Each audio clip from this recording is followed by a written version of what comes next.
Um, Weird. Hold on a second. Welcome to Wedding of the Bear. This is a special for my patrons. This session takes place in the canon of The Deceiver's Tools, which has come to its finale, and also the canon of my Friday night game, currently entitled Souls and Swords.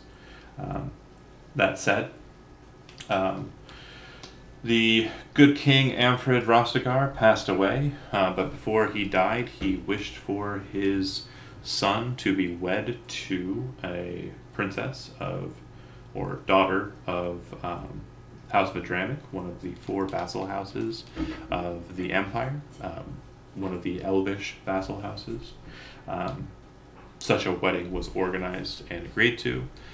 Then it was taken off of the table due to the desires of a duchess of the kingdom, but was reestablished after that fact by the prince himself after having discussions with the patriarch of House Madramic. The wedding is on. It has been a couple of days since most of the people here have arrived.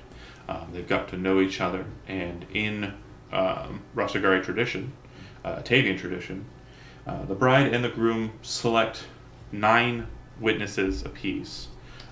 Each one, originally in olden times, was supposed to be a representative of one of the virtues.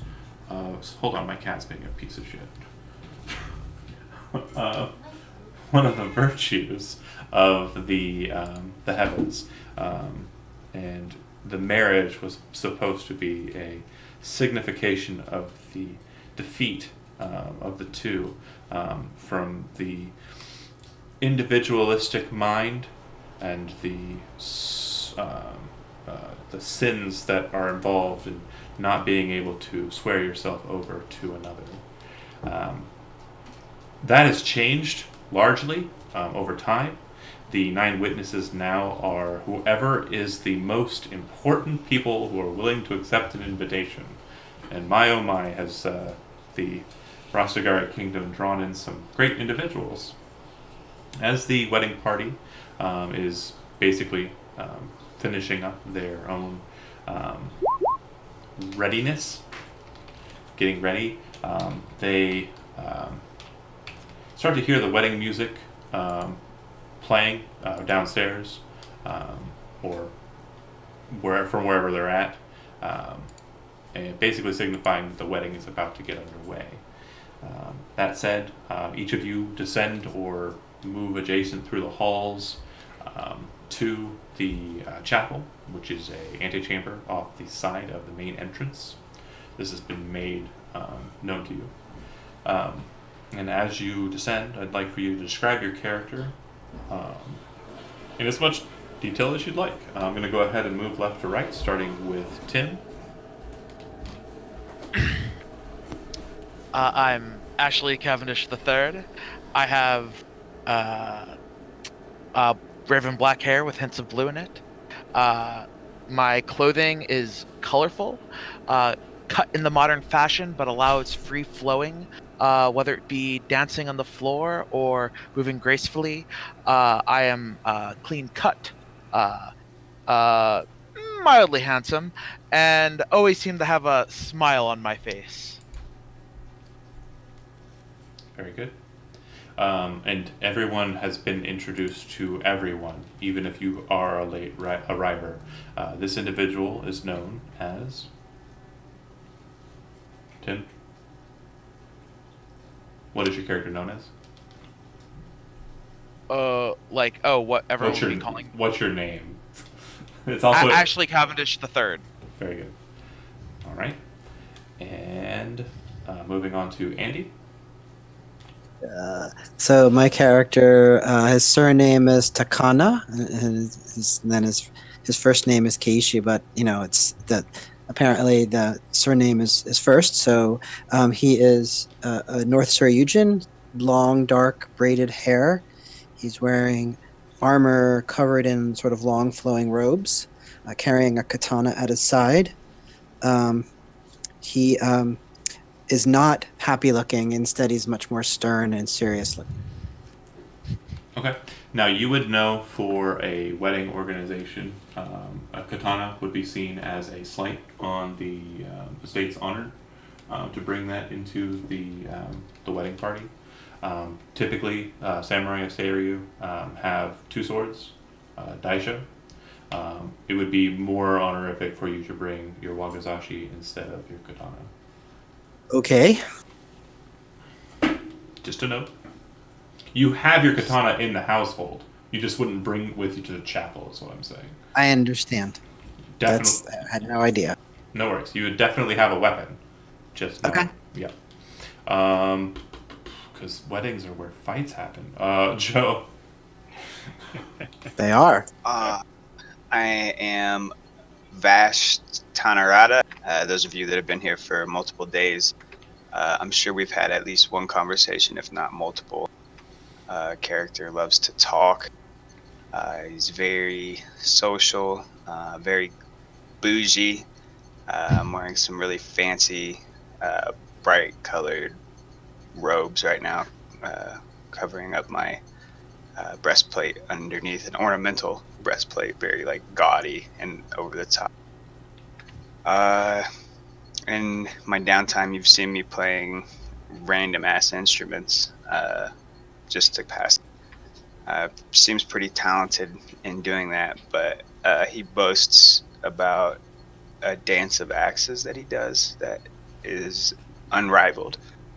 It's a performance like nothing you've ever seen before, he said. And test me. I forget what color Bash. He's a bronze. Bronze dragon. Bronze Sexy Dragonborn. Yep.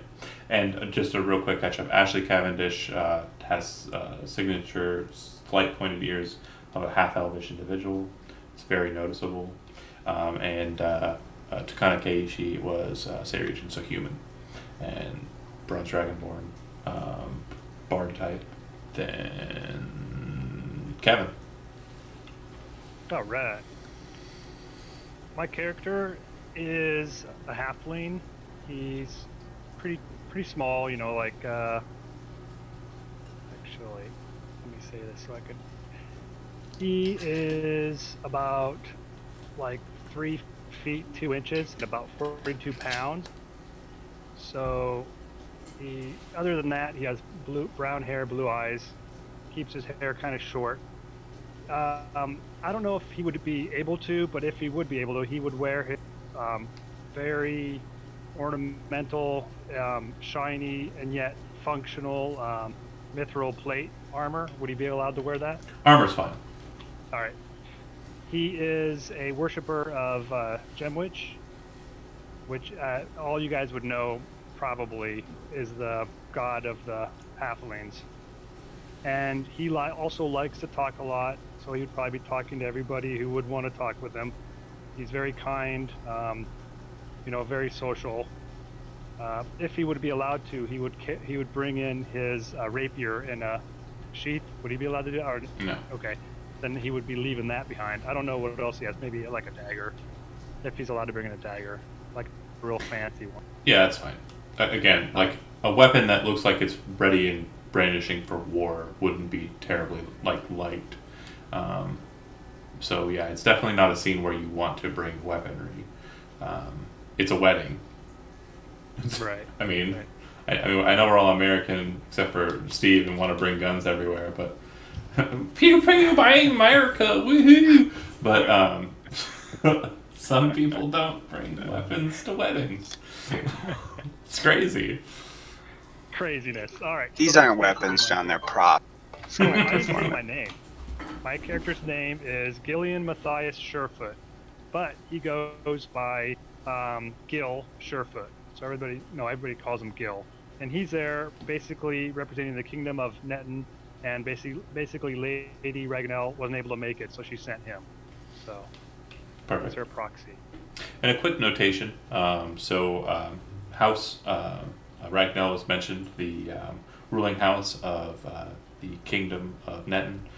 There's also in attendance here a representative for House Bicabaria, House. My brain's not working. Nalashan of the kingdom of Bicavaria. Those two kingdoms fought against the kingdom of Rostigar during the Pod War. So that was a war that was in effect a few hundred years ago, due to the fact that Rostigar, a long time ago, utilized methods of control over individuals that were seen as untoward. I mean to say, enacting a type of slavery in that they would create a species known as the Undaunted, and utilize souls from individuals who had passed to empower these individuals with sentience and basically give them no rights or function. And the Pod War, won by the other two kingdoms, effectively stopped the practice at that time. Apologies. I don't mean to interrupt too hard because the next one I saved the best for last, I think. Tell us a little bit about your character, Steve, and how you descend Nigela. Well now, it's me, King Gorenzo Blastwisp, duly elected leader of the Goblins of the Shattered Isles.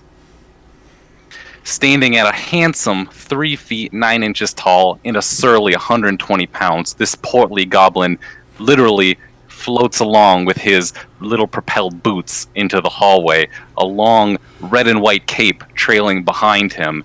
He wears a fine half plate, very ceremonial, engraved with many gears, the sigil of the Tinkers Union.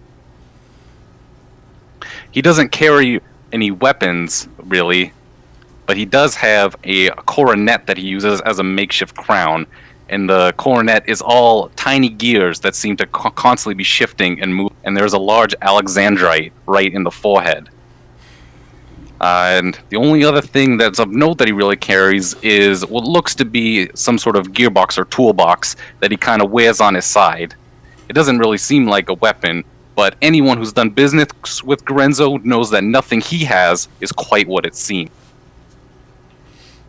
Gorenzo seems to be trusted enough that no one's really looked into his anything to try and... No one has shown a sign of distrust to King Blastwhistle since you've seen him arrive last night.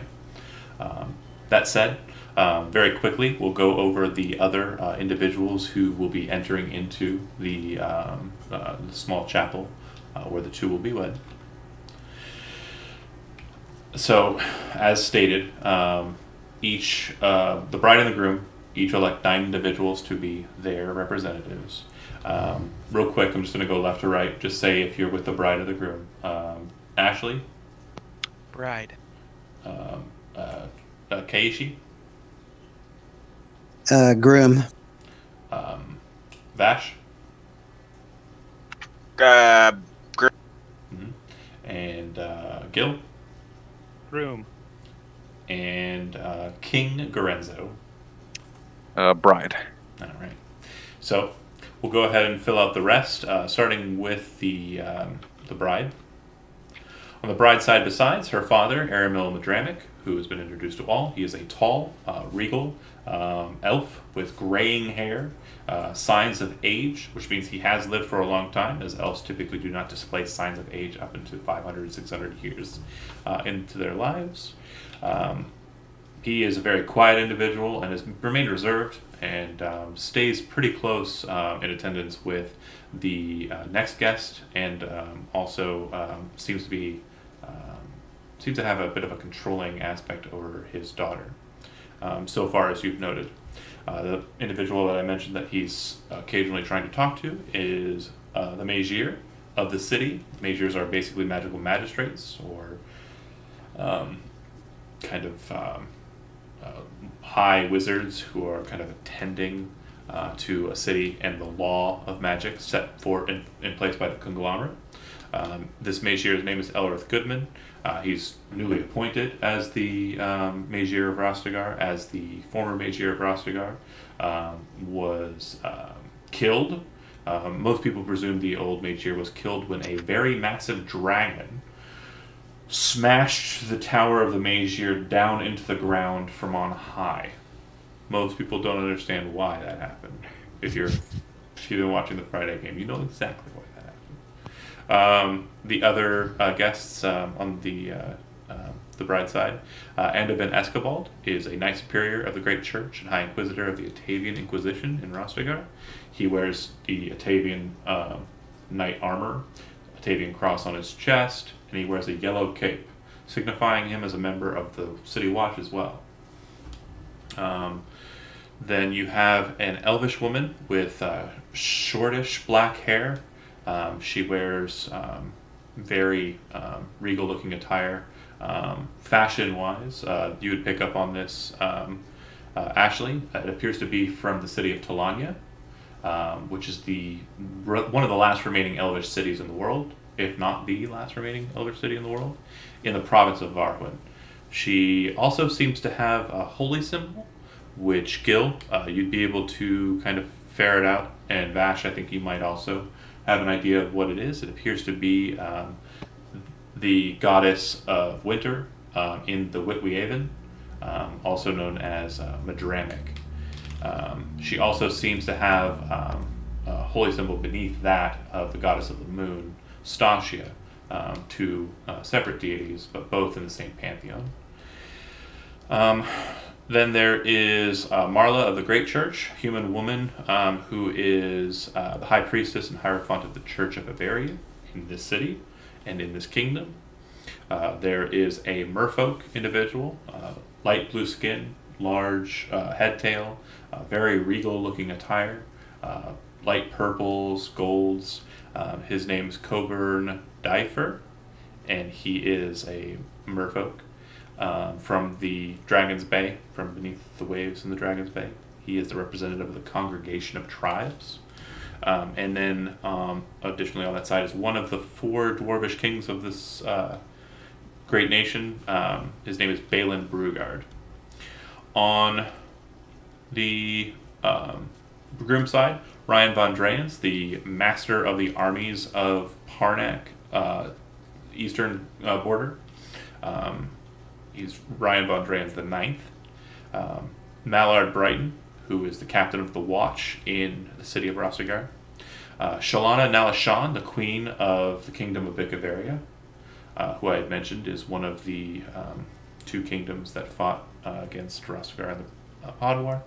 Farker Eversole, the 21st, who is the king of Stormloft.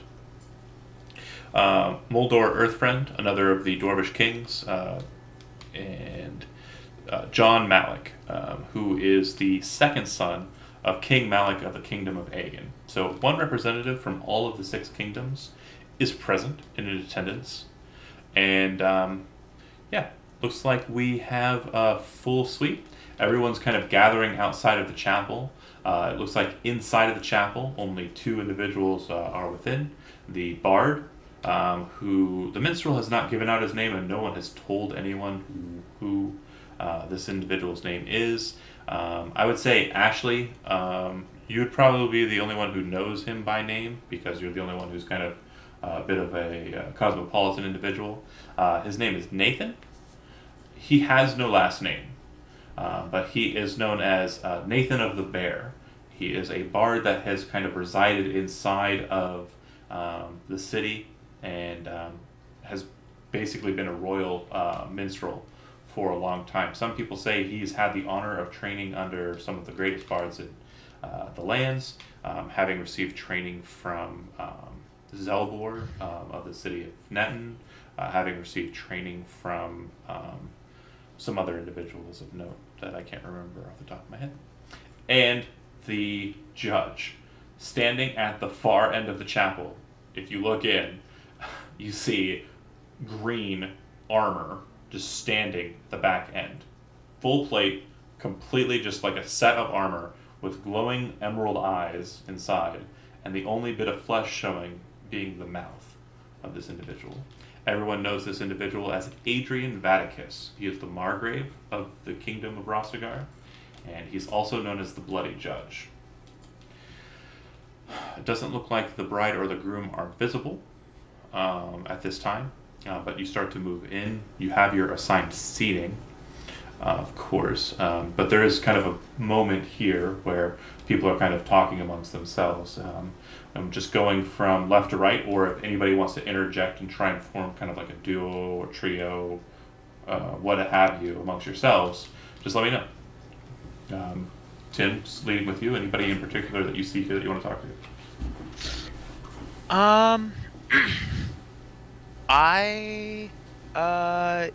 I'll talk to Fi, with her lovely fashionable clothing. Okay. She kind of turns to you and looks as you approach her. Okay. As he's moving to Phi, Andy, what is Keiichi doing?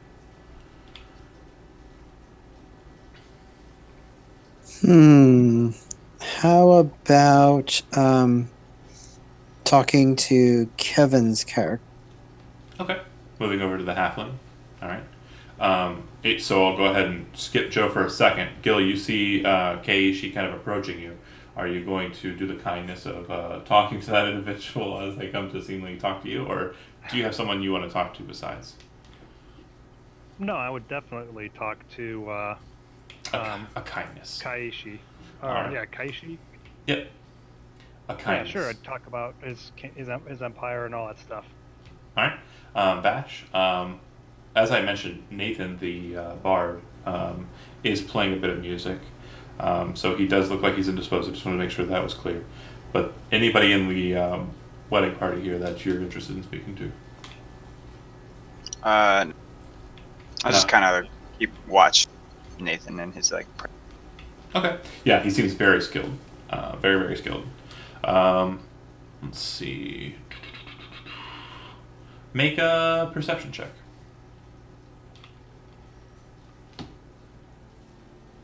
I got 12. Okay.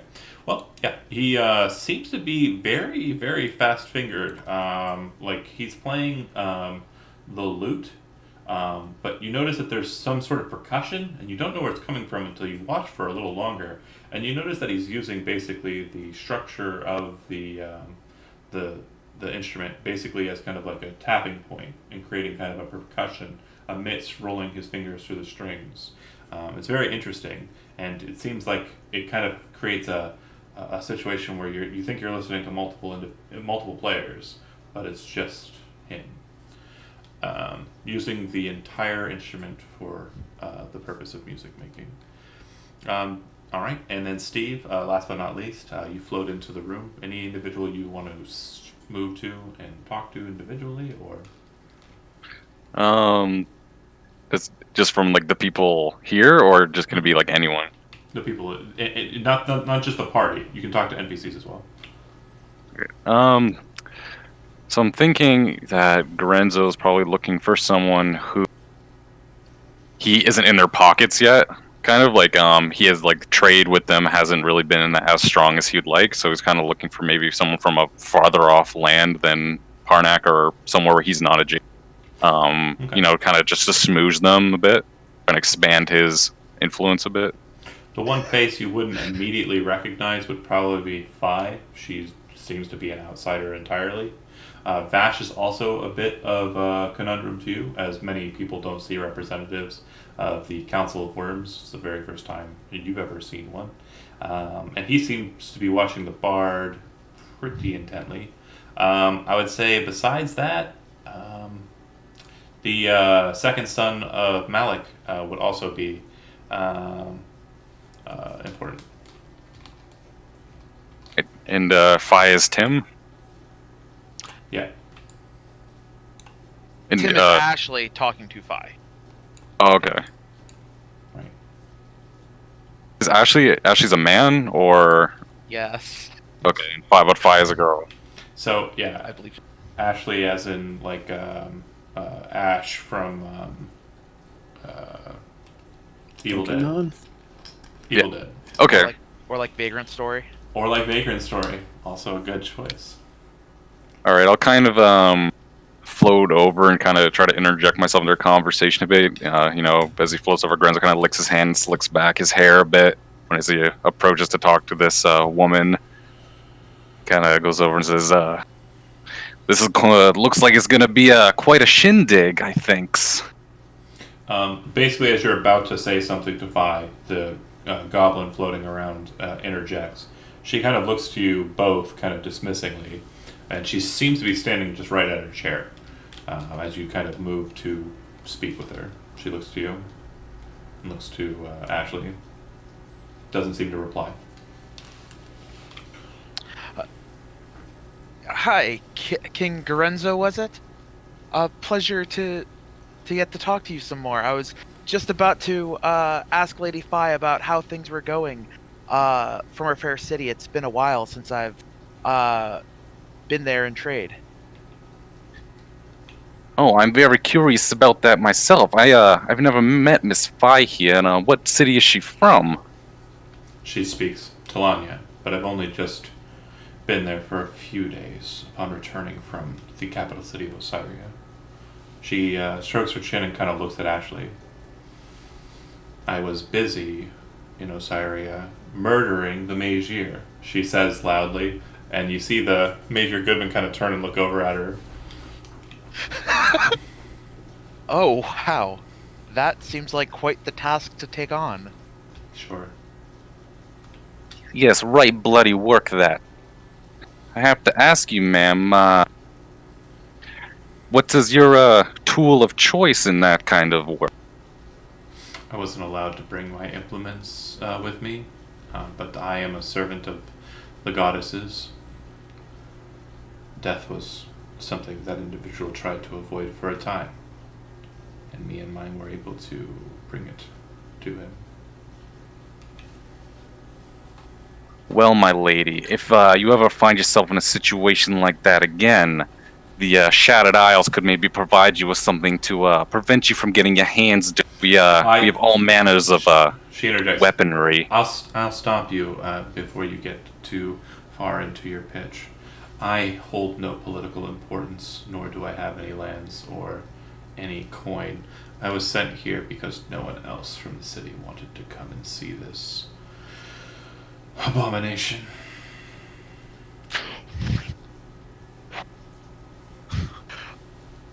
And Grenzo's kind of takes like gulps audibly and says, "Well, in that case, send my best to your lords when you return home, and perhaps they'll think of me." And I kind of just putter. Elves only have lords in Rostagar. She looks at Ashley. Anything else you want to add?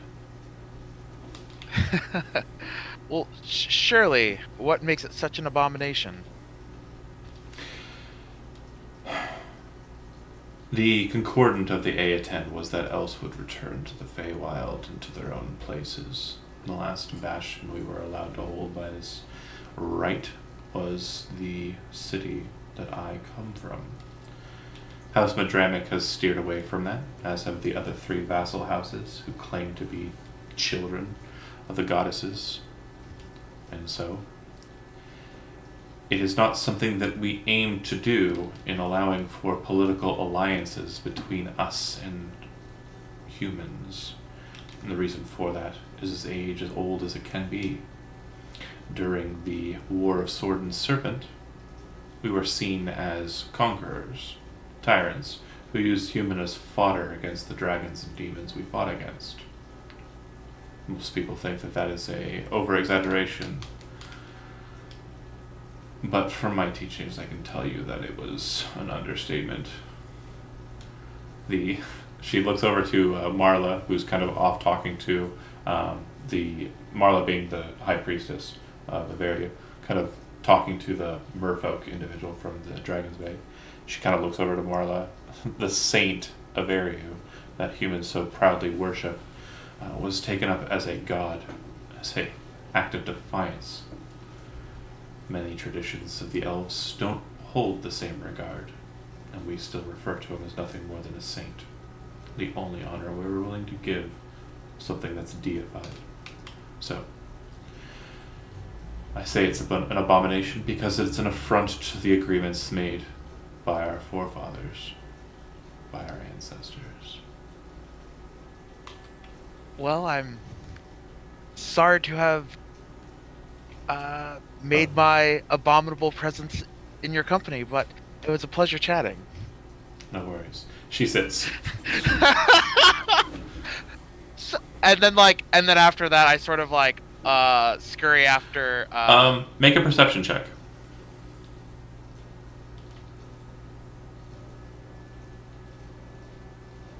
I rolled a 25. As you kind of steer away from her, you notice that she kind of like raises her head up to the side, like she was like, looking over her shoulder at someone, but there's no one there.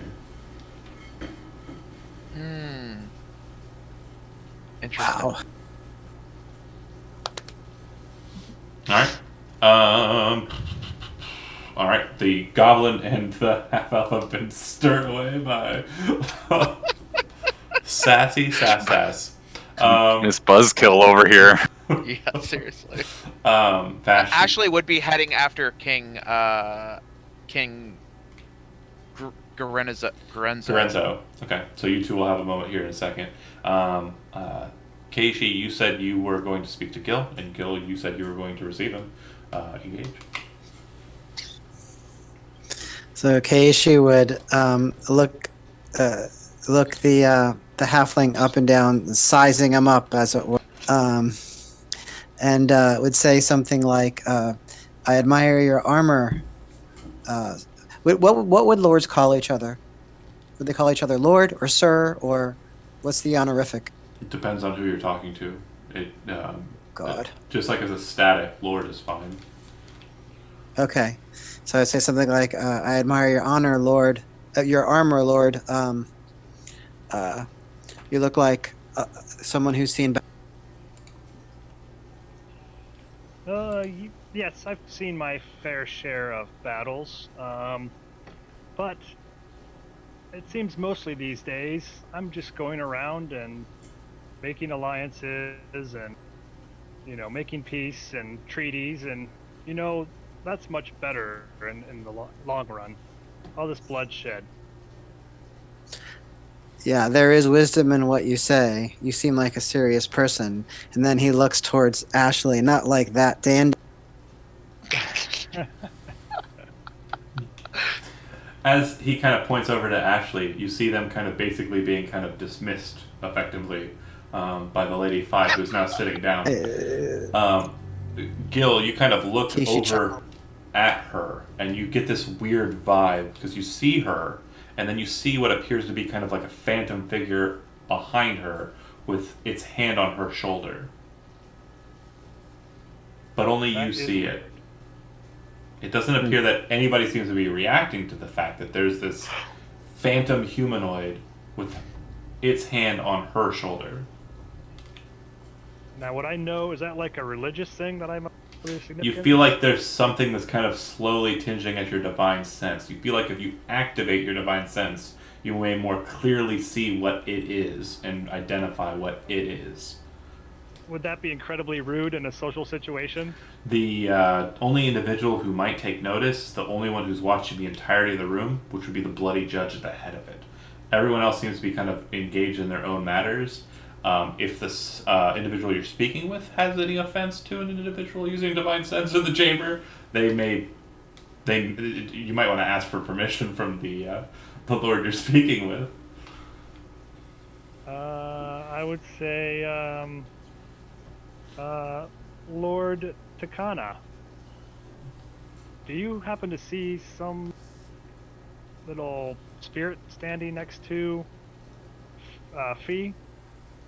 Fine. Popo. He would squint and look hard and shake his head no. Would you mind if I use my divine sense? Certainly not. Certainly not. You're like, who cares? So I would do that then. I'm gonna try to do it when the bloody judge is not looking.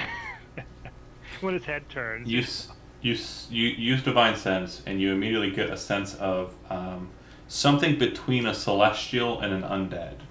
It's very strange, like the buzz that hits. It's not an undead. It's not a celestial. It's something between those two, like a deathless spirit that's standing there. But when you use that ability, it becomes less of a kind of blurry humanoid shape and becomes manifest as a whole visible individual. Appears to be a man, probably in his 20s, 30s, just kind of frolicky kind of hair. He's wearing kind of dandy style clothes similar to Ashley's attire, except a bit more of a traveler's garb, brightly colored, but kind of like all kind of glazed over with a bluish tinge from the spectral aspect of this individual. And he appears to be kind of leaning in, whispering. And then his eye kind of looks over at you, and he goes, smiles and waves. And when he waves, you see like a spectral manifestation of his hand about a foot away from his hand, waving as well. Nice. I guess I would wink. I'm not waving back. But He gives you a nod and goes back to talking. Fi's eyes kind of move over to you, and she goes, she just looks annoyed.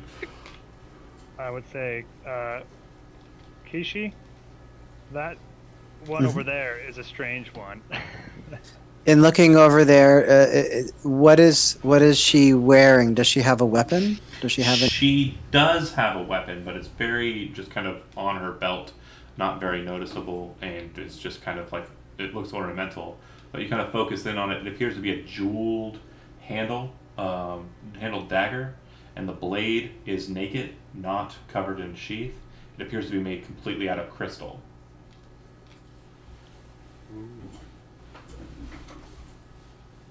Interesting. So out of character, I think is that an Esper, probably, perhaps. Out of character, perhaps. Okay. Very cool. Very cool.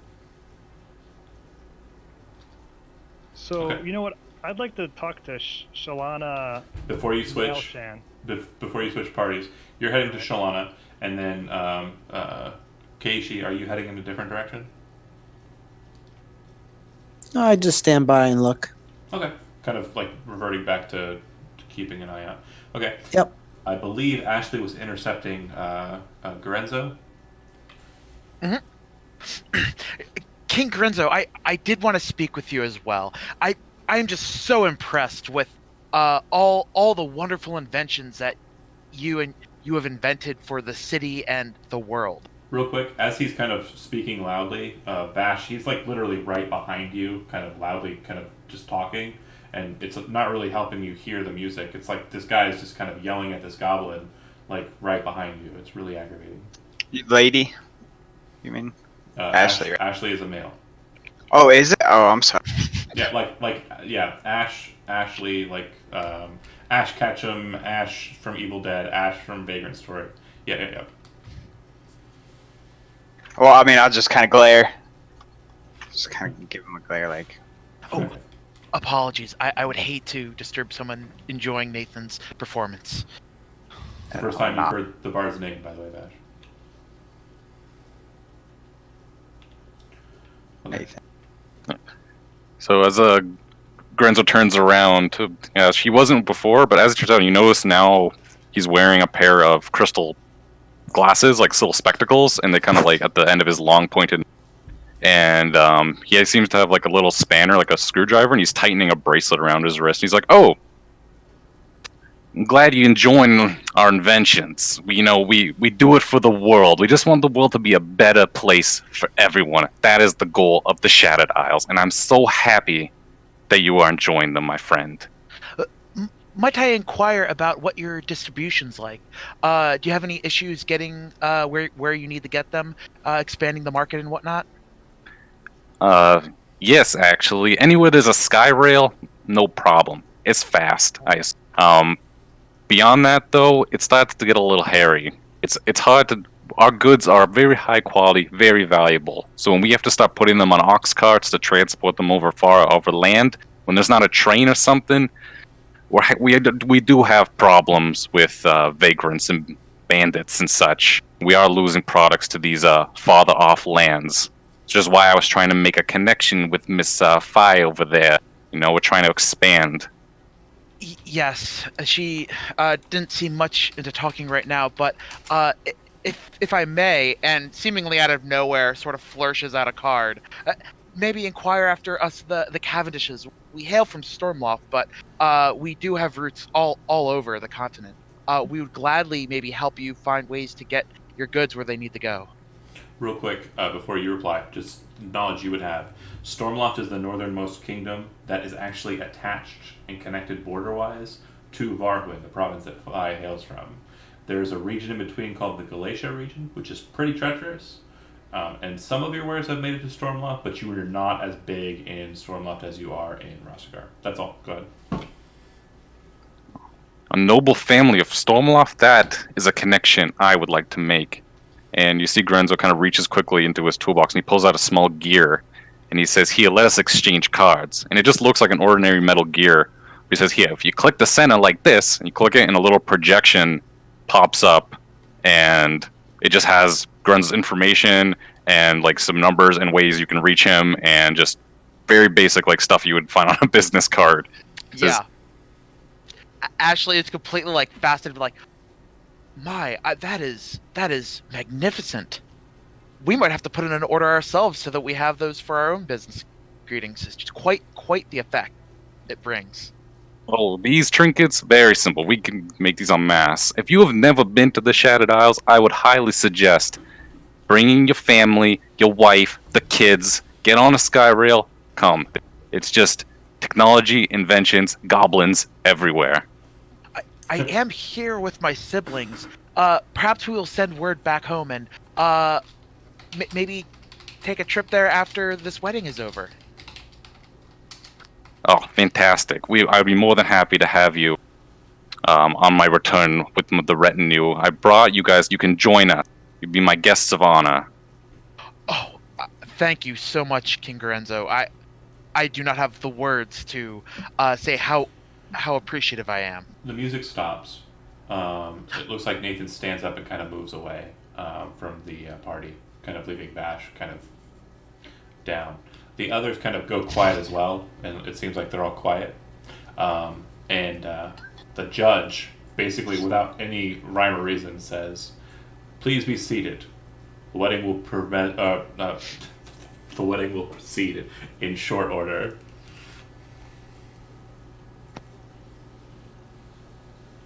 Is there like a bride and groom side? Yeah. So the left side is where the bride is located, and the right side is where the groom is located. And you also have assigned seats, which you would already have been made aware of. So basically, each row is 3 seats, and there's 3 seats on the left, 3 seats on the right? And then kind of the aisle in between. So on the front left side, it'll go Escabald, the Magier, House of Dramic's patriarch. On the right side, it'll go from outside in the Queen of Bickaveria, the City Watch Captain, Mallard, and then the Captain of the Armies, who is effectively acting as father figure in this regard. The next row, starting on the bride's side, will go Phi. Sitting next to Phi is Ashley. Sitting next to Ashley is Gorenzo.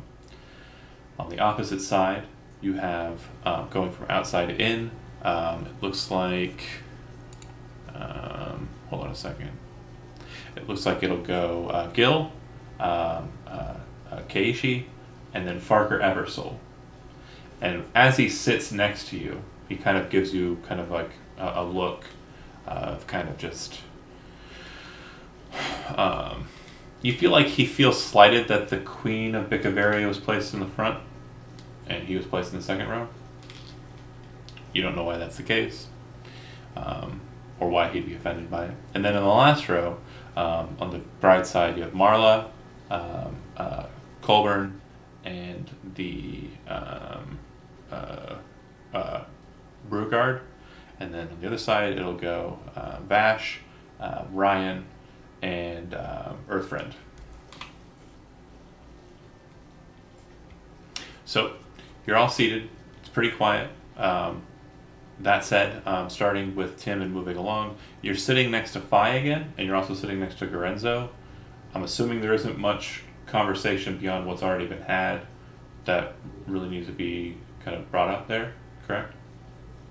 Mm-hmm. Okay. No, if we're asked to be seated, then I'm just being quiet, waiting for the ceremony to start. Okay. Yeah.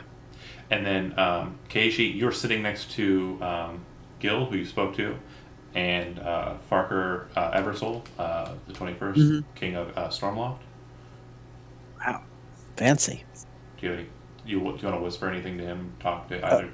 Oh no, no, definitely not. Okay. And Vash, you are sitting next to a tiefling, male, bright red skin, very small, black horns, named Ryan, Ryan Malik. And then just outside of that, you have a dwarf, Earth Friend. Do you have anything you want to whisper to them, or are you just keeping yourself quiet as well? Okay. Not so long after music starts to play out, it does sound familiar to some of you. It definitely has like a strange kind of familiarity, but you can't place the tune. But as you kind of listen to it a little bit more, the tune does sound like it is basically the background music of a story that's told. The old story of the marches. So there was once a kingdom that ruled beneath Rostagar. Basically a kingdom that Rostagar took over, that was ruled by House Marcheshvan. It sounds like the bard is playing that song in this current situation. Basically a house that was defeated by the good King Rostagar.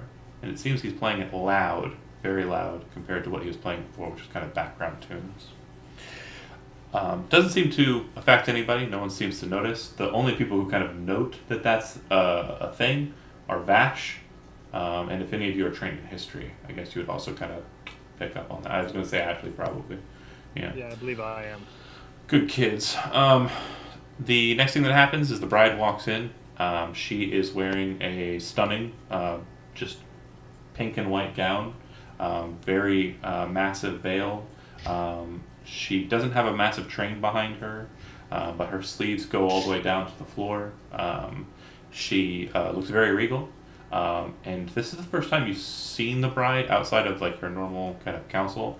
And what you notice immediately, Ashley, is her ears aren't elven; they're half elven. So it looks like she is the daughter of the Madramic Lord, but doesn't appear to be the daughter of his wife, who is known to be an elvish woman. Ooh, that's spicy. Yep. She steps up to the front, stands in her position in front of the judge.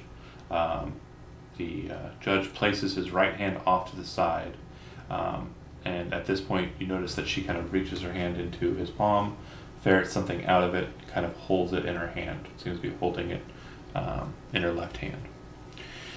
The next thing that happens is the groom enters in and stands there with the bride at the front, and seems to have a similar circumstance where the judge with his right hand kind of allows something to be picked out.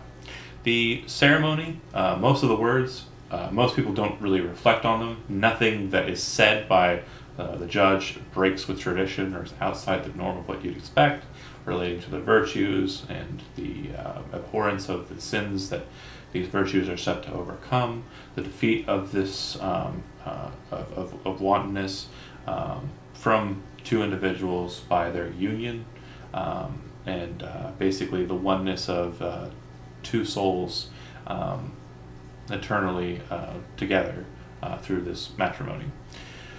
Very ceremonial, pretty dull, and definitely time consuming.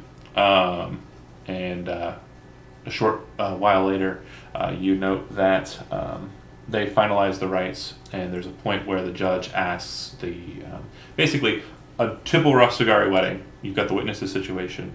You have the declaration of intent, which is basically the judge stating what is happening here.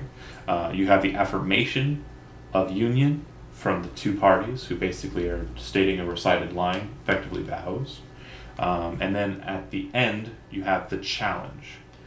The challenge is, the judge states, does anyone in this room, anyone who bears witness, or anyone who can hear the sound of my voice, declare that this union should not be engaged? Does anybody present have anything that they want to say to interrupt the wedding?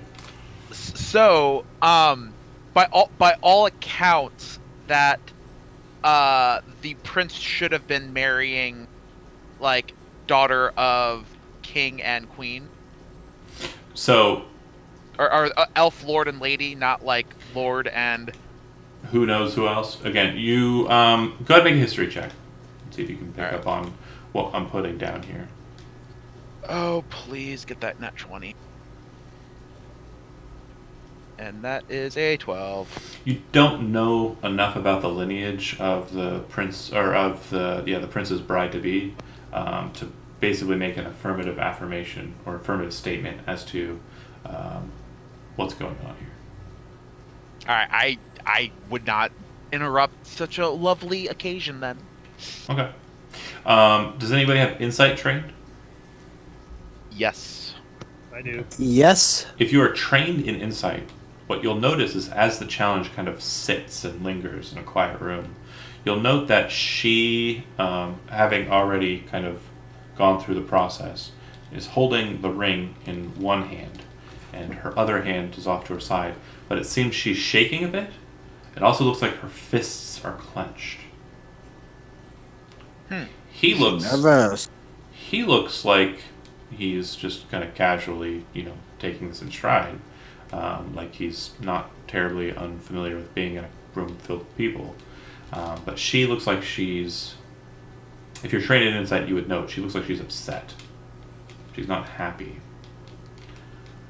That said, the judge allows the time for the challenge to be passed. The two exchange their rings, and upon doing so are declared by the judge as lawfully wedded. At that point, the bride and the groom leave and head upstairs, along with the judge.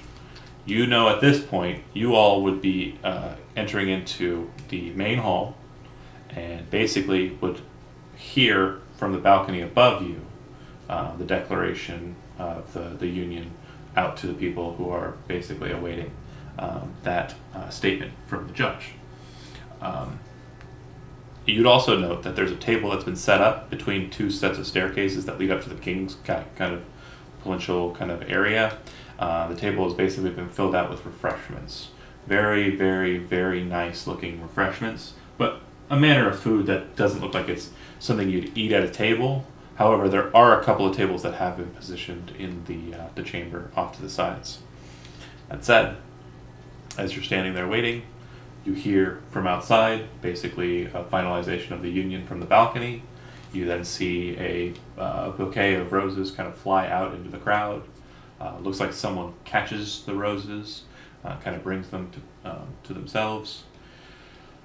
And then a dagger is tossed into the crowd as well, and it looks like it's kind of tossed short of the crowd. Doesn't exactly make it to the crowd, and one person kind of rushes out to grab it and kind of pull it back into the crowd. The individual that seems to rush out and grab the dagger is a tiefling male. Looks like he has tattoos kind of on his body, but blue skin. And the tattoos are kind of like a deep red color. He's wearing kind of a loose long coat, but no undershirt underneath. He reaches out, grabs the dagger, kind of looks up, kind of enters back into the crowd. All right. And then refreshments are set to you, and eventually the bride and groom are brought back into the reception hall. You're once again opened up to being amongst nobility and finery again. But at this point, you'd be able to see the doors, and you'd see the guards standing outside, the 4 elected guards of the household, again reciting. That would be Lady Winkleman, maitre d' of the house of Manor House of Alderac, assigned by the now king, or the groom. An elvish knight, whose name no one really picked up, who has been assigned by the bride. A city watchman, who appears to be like a high city watchman, who was assigned by the judge, and Stormloftian Knight. Actually, you would recognize the Stormloftian Knight as being one of the Eagle Riders of House Stormloft's High Royal Guard, and you'd also probably know him by name. He's Seth Highwind of House Highwind.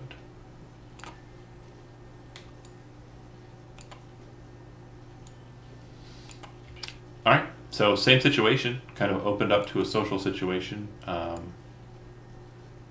The king and the queen now appointed as such, haven't returned from downstairs at this point yet. You're just kind of mingling and waiting for them to enter into the scene. So anybody want to talk to anybody? Yeah, I was gonna go say hello to Shalana Nalshan, the queen of Picovaria, because that's kind of like a neighboring kingdom where Sure. my lady Ragnell is from. She sees you approach. She says, Lady Ragnell wasn't able to attend. You see her as a comely, blonde woman. She's wearing a purple sateen kind of gown. And she has no weaponry or jewelry besides. She's very plainly dressed. But despite that, she's probably one of the most regal looking individuals in the group. Yeah, she's got that natural regalness, right? She doesn't Her, have her stance is just royal, yeah. yeah, she just carries it. And I would just bow to her and say, yes, you know, the lady wanted me to give you her regards, and you know, I just wanted to know, what did you think about this wedding? Interesting, huh?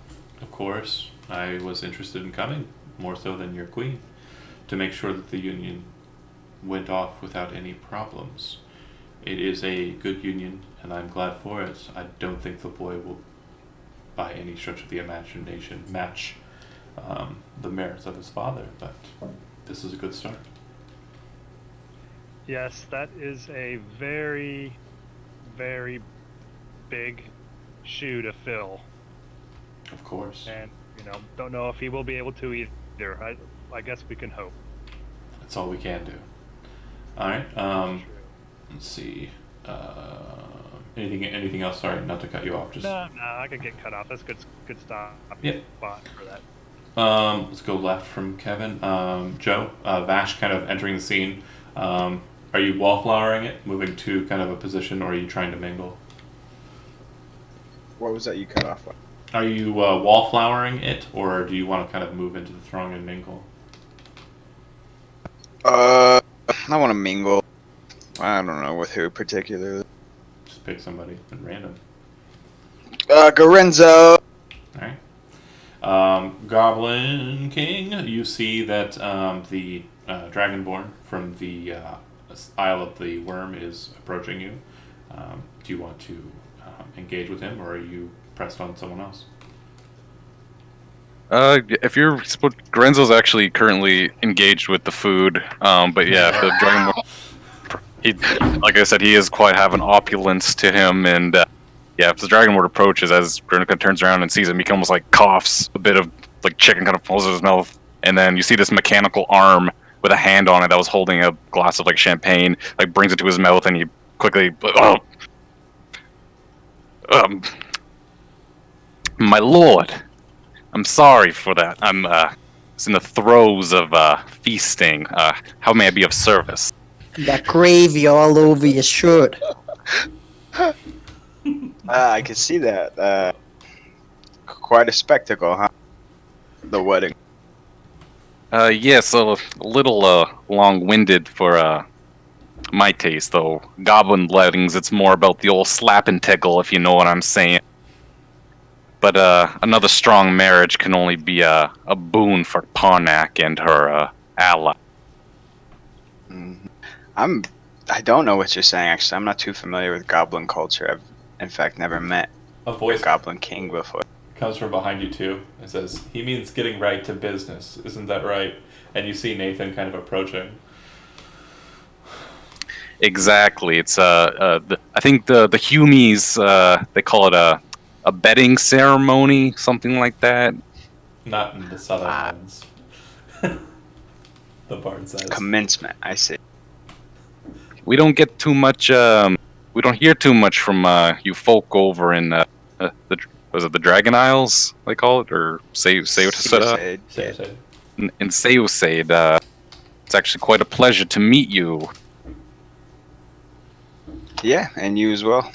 You should come by sometime. The Council of Worms is very welcoming to visitors. The people of the island are, you know, they're fair enough. Just trying to live out their lives. Exactly. We are islanders as well, so we have that in common. Have you had a chance since being in Parnak to try out our famous Sky Rail, the apple of my eye, my only true son. Don't tell my other sons I said that. I have ridden on the Skyrail. It's actually pretty fun. Well, I'm always looking to build more. I'd love to connect Seosero to the mainland, save you guys a lot of time. Makes, I know you dragons like your coin. The laugh. Well, that's something that we could definitely bring up to the council. They might be willing to. So the awkward guy standing at parties, like, I know everybody here has probably been to a party, and I'm usually the guy, but, like, the person who just kind of stands next to the conversation and seems to be waiting for, like, that moment to interject and, like, talk. That's Nathan. He's just kind of waiting.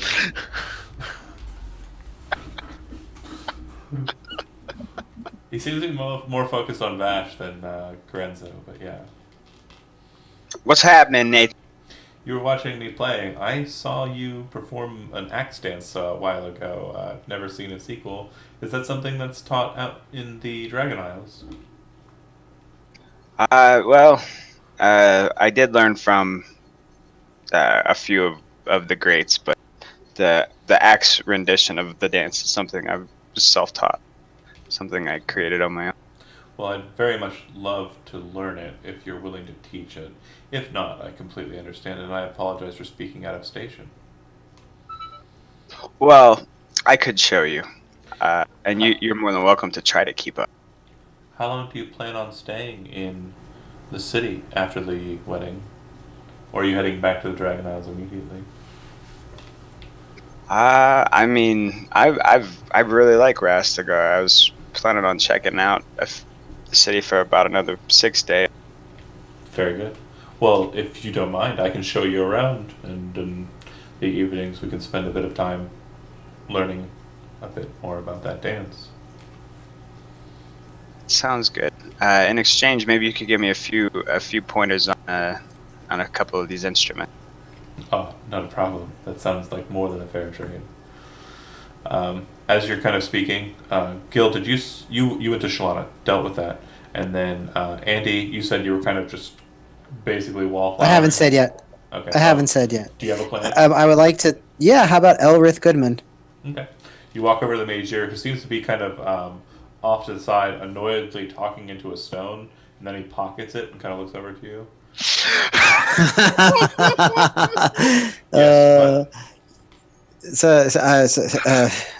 Well met, sir.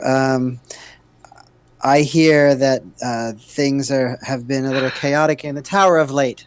Is that true? Well, the old tower has fallen and the new tower has been rebuilt. I don't think many of our towers reside in the Isles or the lands of the Blue Dragon. You heard about this upon arriving in the city, or is it something that's traveled That's right. far? It's quite a little bit of both, actually. It's quite the buzz in the city itself, and I heard it upon getting closer to the city. How do you take to your new? Well, I used to serve as an attendant to the Grand Mazier in Highstrick. By chance of a letter, I was already on my way here and fortunate enough to be able to rise in station at the fall of the old Mazier. I suppose it's not too bad. Cleaning up a lot of old messes that were left behind. Such as? I don't want to get too much into the particulars, but definitely a lot of criminal element in this city, unfortunately. Yeah. I see what you mean. We heard that Barbagezi came down this way. You know, they can cause trouble as well. Oh, you've heard about the Lands of Stormloft? Well, that's right. I remember. It was, I believe, a individual named. I forget the name of the individual, but oh my, it's on the tip of my tongue. A lord from your lands actually sat upon the council of Stormloft for some time, did they not?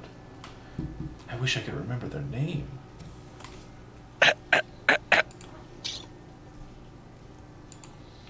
am I supposed to know the name? You can roll a history check. Okay.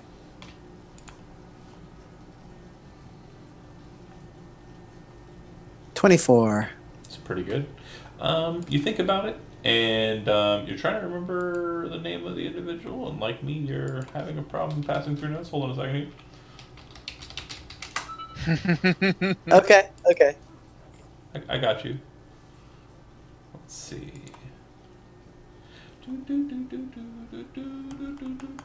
What was that guy's name?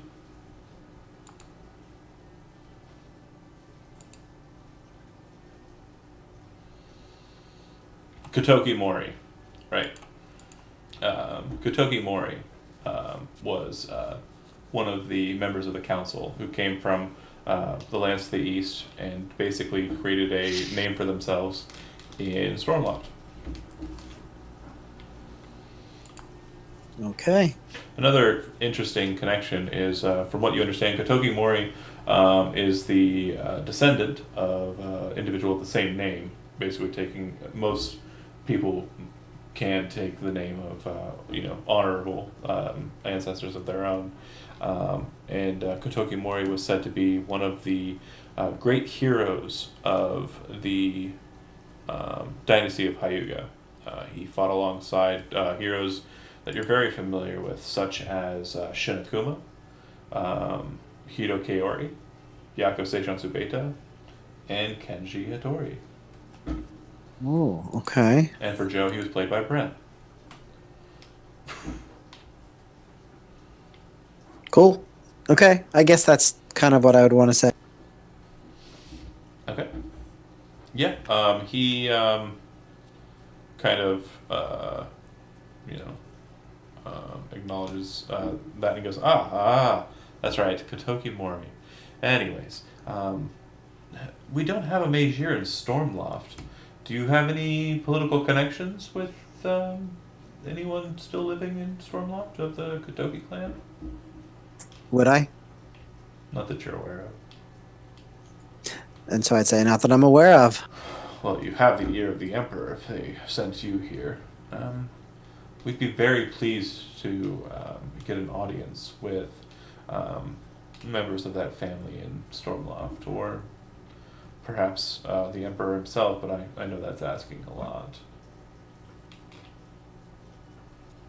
I shall bring it up with him when I speak with him next. I can ask for nothing more. Thank you so much. Alright, playing the room. Let's see. Joe's been good. Oh, Ashley. I didn't really play much on you yet.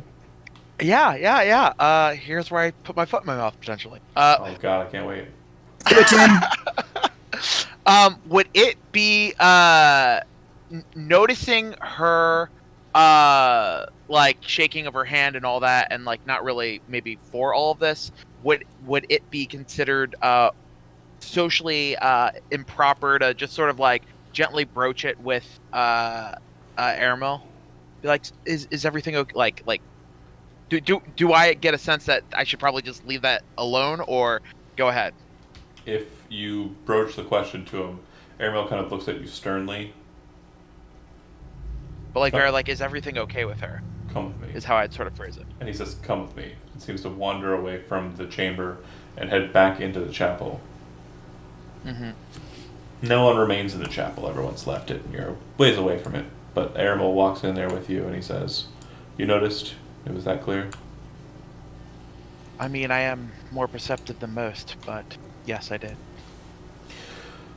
Our alliances with everyone outside of our nation state is important, and the appearances are also important. I kindly request that you don't mention your observations to anyone present. I will not. I shall keep it between the two of us.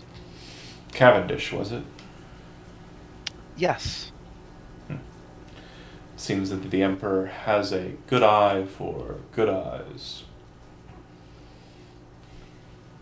Thank you. Of course.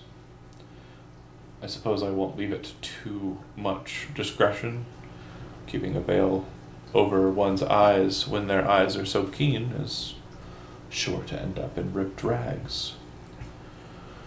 That said, the princess does not want to wed the prince. Their union was arranged by me and his father before his death and was opposed by the Bloody Duchess. The reason why she does not want to be wed is because she understands the prophetic nature of her union.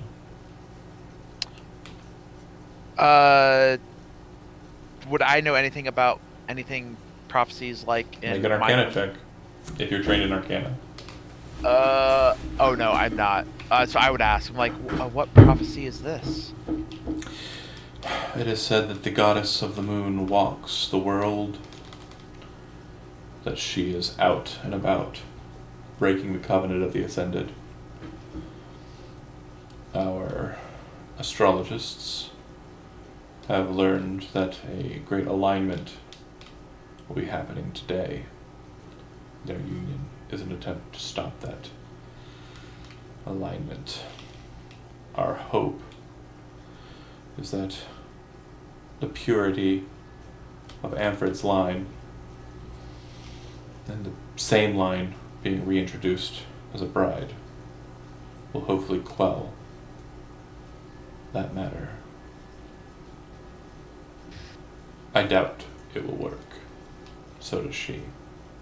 Despite that, the other vassal families have ordered it to be the case.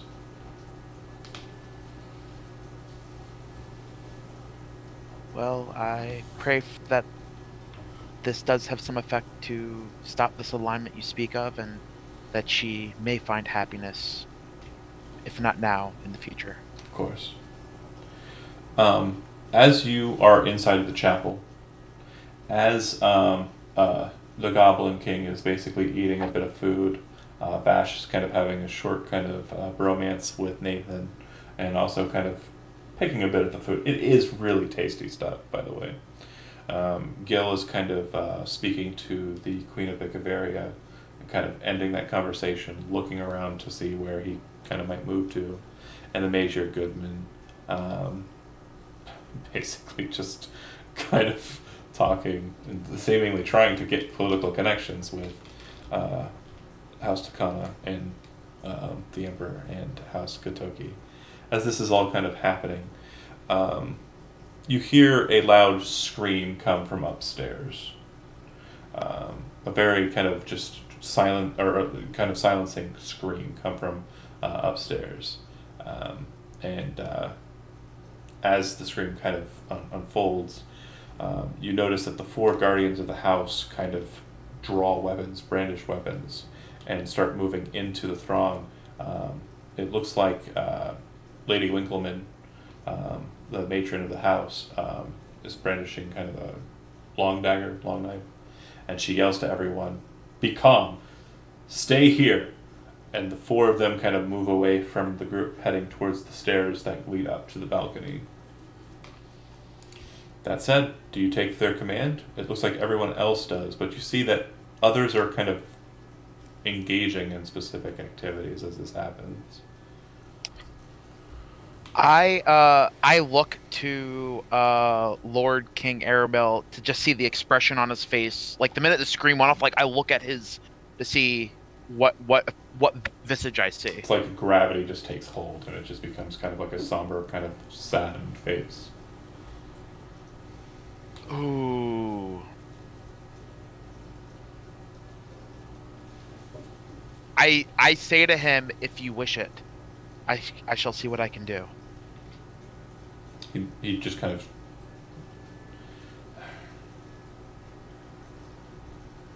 dejectedly doesn't care. Alright, that stuff happens. I take off. Yeah. You kind of come out behind the four, and Seth Highwind, the Stormloftian individual, kind of turns around and says, "Hold! Stay back with the party!" and heads back on up the stairs. So you kind of come out right behind them as they're heading up. Do you follow them despite them kind of ordering you off? I'm trying to see if I can climb walls yet or not. Okay. I would possibly. Is there a way I could like go like gain access outside and like go up the walls? Or is that like the openings more up where they were and we're There's- kind of more enclosed The way out if you go out the front door, a lot of people will see it happen, and then you could climb up the balcony. That's fine, but there's still a lot of people outside. But there are no guards. Everyone will see it happen. No, I want to be more. If I'm going to do it, Okay. I want to be discreet. So I would just sort of stay near the stairs, so I can, if any more commotion happens, I could rush up. Okay. But post up there, maybe with a glass of wine, that kind of Look like play you're off as playing- everything's okay. Yep. Okay. Cool kids, Vash and Grasno.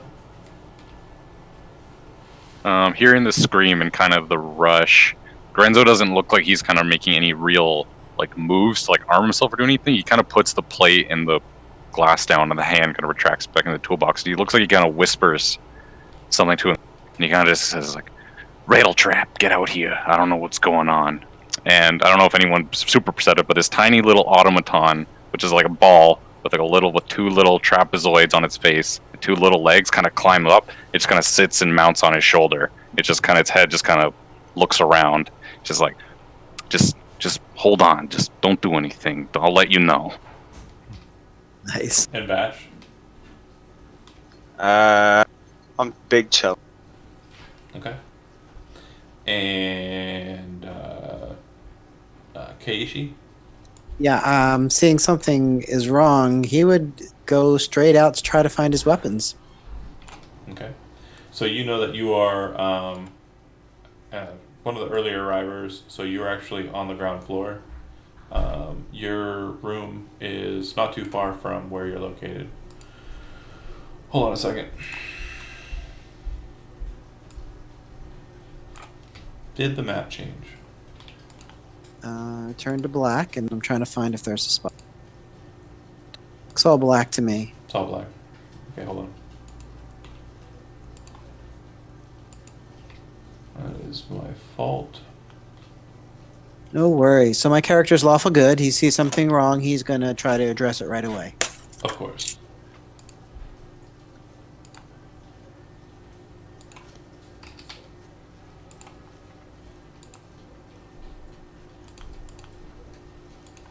Kevin, can you see? I can now. Okay. Hold on a second. I see what went wrong.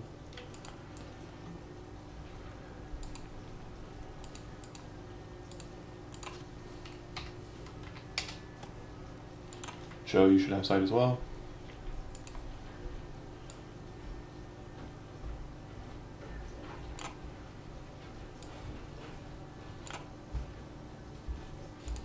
It's massive. Yeah, it's pretty big, yeah.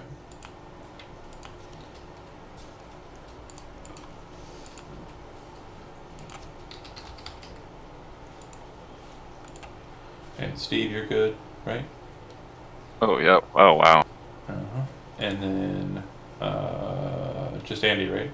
The one who actually cited the seen problem. I can't see. Who's that? I can't see. Okay. Which character is yours, Andy? What do you mean? Can you see? I don't see anything. Oh, now I do. Should do now. I see stuff, so. And Yeah, Shabir, yeah. That one Ashley. yours, I think? It's cool, kid. Let's see. I think that's you, isn't it? In the middle. Or is this you? The yellow one, yeah, it's you. Yep. So which way is his room?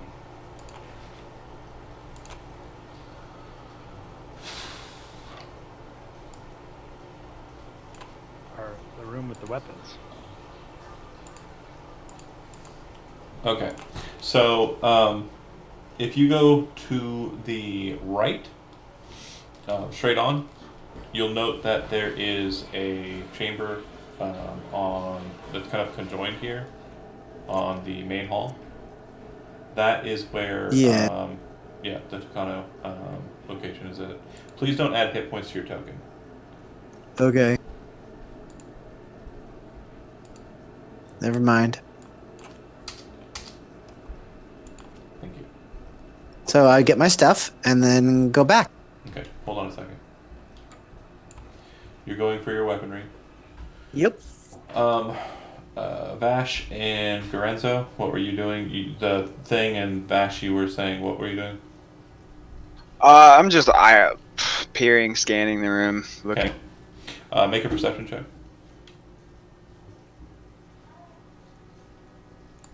16. I need to move some people to where they're supposed to go. Hold on a second.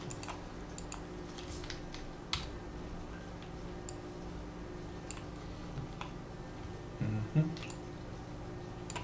Mm-hmm. Mm-hmm. Mm-hmm.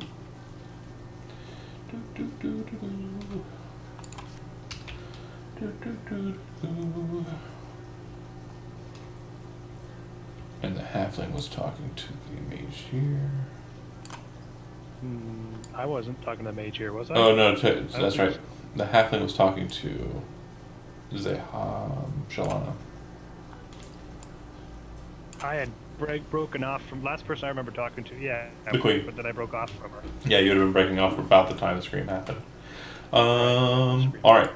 So the things that you'll notice with that perception check of 16, Joe, is that the leader of the armies, my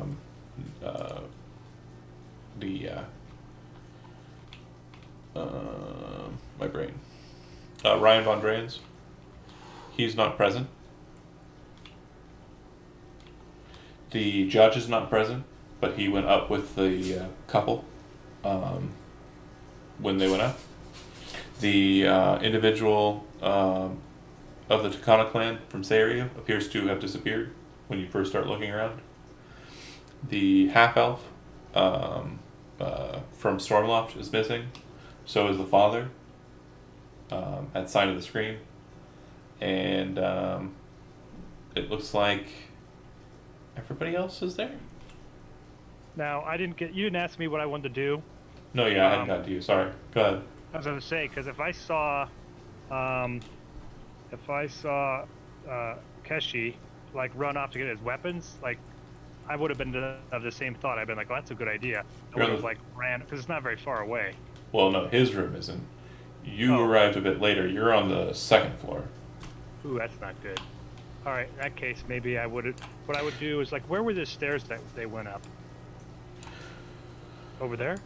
And Okay, I'd like to also, go wait at the bottom of the stairs. yeah, there's 2 sets of stairs that go Oh, up. 2 sets. All right, I probably would just go down to the bottom and kind of wait and, like, listening and, like, ready in case there's anything going on. Sure. Trying to help out. Do you need any help up there?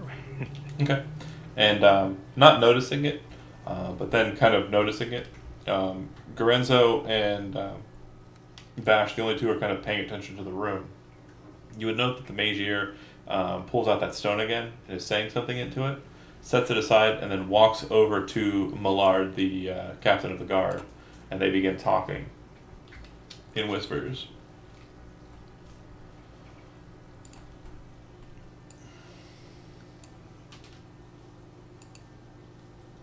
Which I can't tell which symbol's which one is he? Oh, sorry. These. Millard. Yeah, Millard is this gentleman who's not too far from where you're at. Okay. Is everything all right? The Magier kind of looks up from his discussion. Millard kind of looks to you too. It appears so, but the Magier is wishing to have free reign to be able to cast divination spells to see what might be the matter. I have not offered him it. Well, absolutely. Let's get to let the man do his work. He looks to you. The tradition of marriage and the day without cause need to be completed, if I grant him the right to do as he says, I will have to make sure that the watch is informed of that, and majority of them are outside. If you wish to leave the manor house and break with tradition, you may.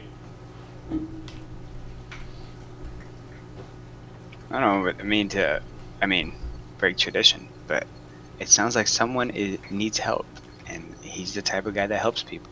The guards were sent up, the guardians of the house have been moved into the house to investigate the matter. When they come down with the report, then we'll have more to act on. Well, hopefully everything's. The Magier says, if you won't allow me to cast spells on the premises, will you at least allow me to leave? You are free to leave, but as stated, it will break with tradition. The Magier kind of shakes his head and kind of dismissively throws his hand up. I will return. And he leaves. And as he's leaving, Brighton says to him, you will not be allowed to until the ceremony is over. If you leave for the day. The Magier kind of turns and looks back at him. I genuinely miss. He just shakes his head and kind of walks away out the doors.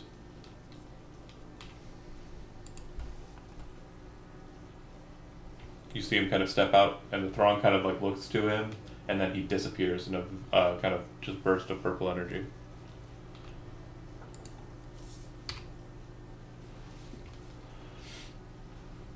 You're allowed free reign of the house, he says to you, Ash, but I cannot allow you to cast your spells on the house.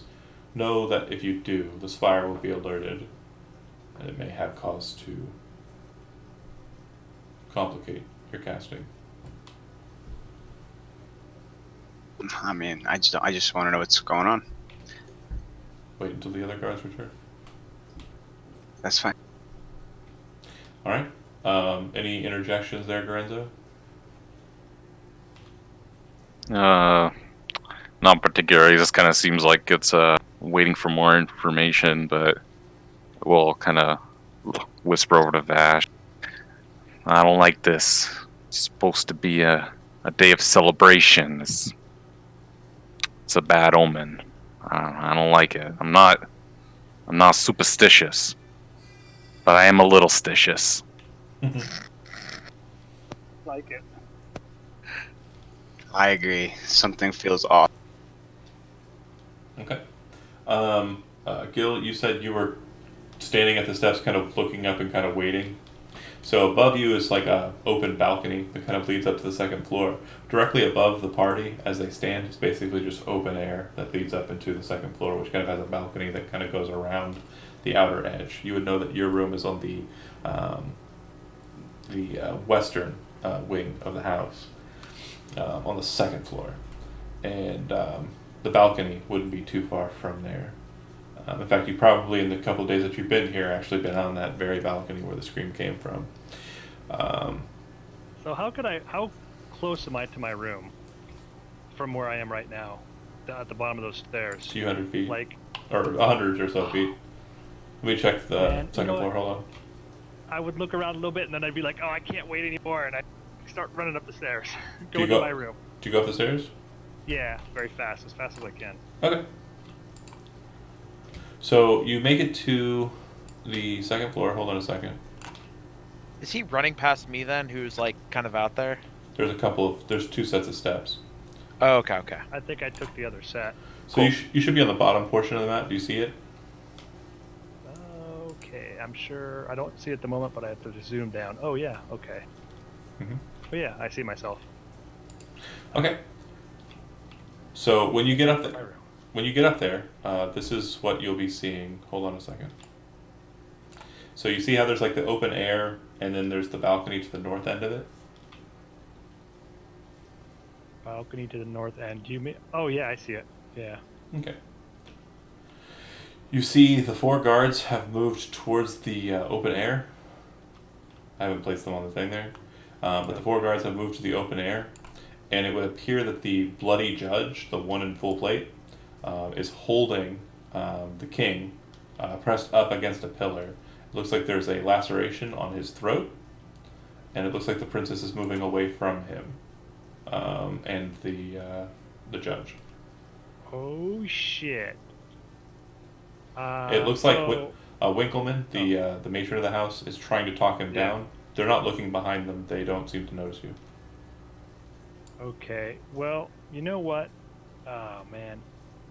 I want to run into my room real quick to grab my sword because I'm not going to be able to do anything if I don't Okay. have that. If you see the left hall, if you go into it, Yeah. go around the corner there, it's the very first door. How about calling an alarm? The guards are already there. That's the thing. The guards are there, so I mean, if I said anything, it'd just draw attention to me, and then they might go ahead and jump since they're negotiating. So I'm gonna grab my weapon and then go say something, because then at least I'll be able to do something. Wait, this isn't the right room, is it? I have like a pool table in my room. Oh. West. I went right into the pool table room. All right, I'm gonna run real quick, and so I don't get seen, and do that. So I'm sure that'll take a couple minutes, at least a minute. Okay. You see the lemon cap kind of holding his weapon, which is an axe, kind of aloft. And it seems like kind of like a distortion kind of appears around the axe head. The princess kind of backs away, and you see Seth Highwind kind of place his hand on her shoulder and says, "Lady, come with me," and starts backing away from the group. Winkleman looks to Seth and kind of gives him a nod as they start backing away from the group. The elvish knight kind of steps into the place where Seth was, behind the lemon cap. You rush into your room, and as you do so, you hear the knight, Seth Highwind, and the princess kind of moving into your same hallway. It sounds like they're moving down the hall, heading west. With the princess? Seth has the princess, yeah. Yeah. Okay, I would let them pass because I think we've got a hostage situation out there with the bloody judge, and then I would run back into that other room. Okay. Alright. All right. So like. Back downstairs? No, I would just run. No, sorry. Oh yeah, go back down. Yeah. Yeah, I was Switch back talking down about the other stairs, people. makes sense, Yeah. Okay, so that's kind of the situation upstairs as you can see it. And then, actually, here, I'll simplify this matter. So now everybody can move Gil if they want, but don't do that, just leave him be. But you should be able to see from him now as well. Okay, back downstairs. Anybody have anything that they want to do, or they're just waiting for more information? You have your weapon. Mm-hmm. Are you heading upstairs? Are you talking to Takana? Yeah. Would there be guards in the way? It doesn't appear to be. Yeah, I'd be heading upstairs. Okay. Is it to the which direction? North? Either staircase. The closest one to you would have been fine. Okay.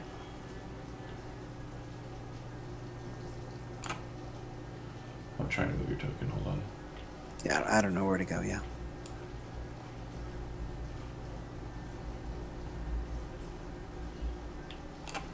You come up to the top of the steps, and you should be able to see the situation as it's unfolding. The bloody judge is holding the king against the column that he's at. It looks like there's a laceration across the king's throat. He's kind of got a wounded look on his face, and Winkleman is still talking quietly to him. Doesn't look like whatever she's saying has changed the bloody judge's posture at all. Could I move to here? Sure. Take out my crossbow? As you kind of move for your crossbow, you see the judge kind of turn and look over in your direction.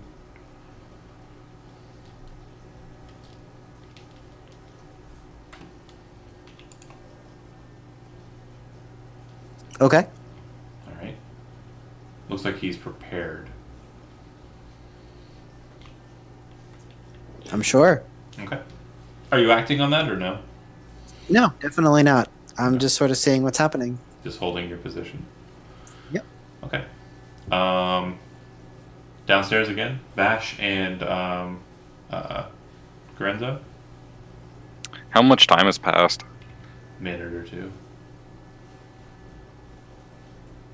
Maybe we should go check it out for ourselves, Gurren. Kind of rubs his chin. Just, yeah, let's get a better gauge of the situation. The Lord, or the City Watch fellow kind of hears you and says, if everyone goes upstairs, it might cause a bit of a disturbance, but I cannot stop you as you are lorded. I would advise you stay down here, though. The King Farker Eversole says, my knight's up there. I will remain down here. I am certain in his abilities. I'm confident that he will bring an end to whatever problem is bringing your kingdom issue. Lady Fi kind of looks to Brighton, shrugs. I've witnessed what I needed to witness. I was hoping for an excuse to leave. This seems like a fair enough one. She walks out the door. What about tradition? She doesn't seem to care.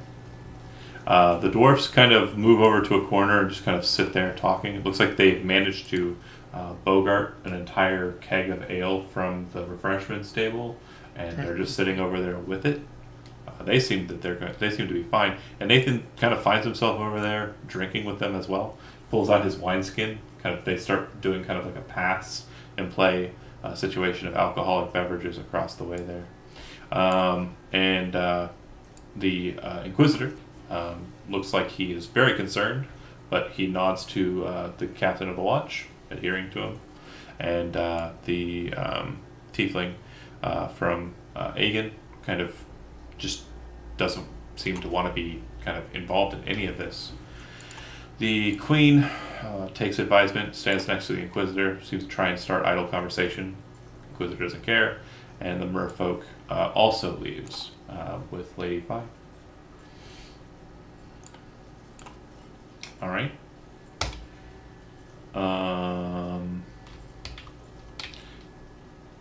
The father doesn't change or move out of the chapel. Were you heading out of the chapel, Tim, or were you heading upstairs? If I saw people heading upstairs, I would probably then follow. Okay.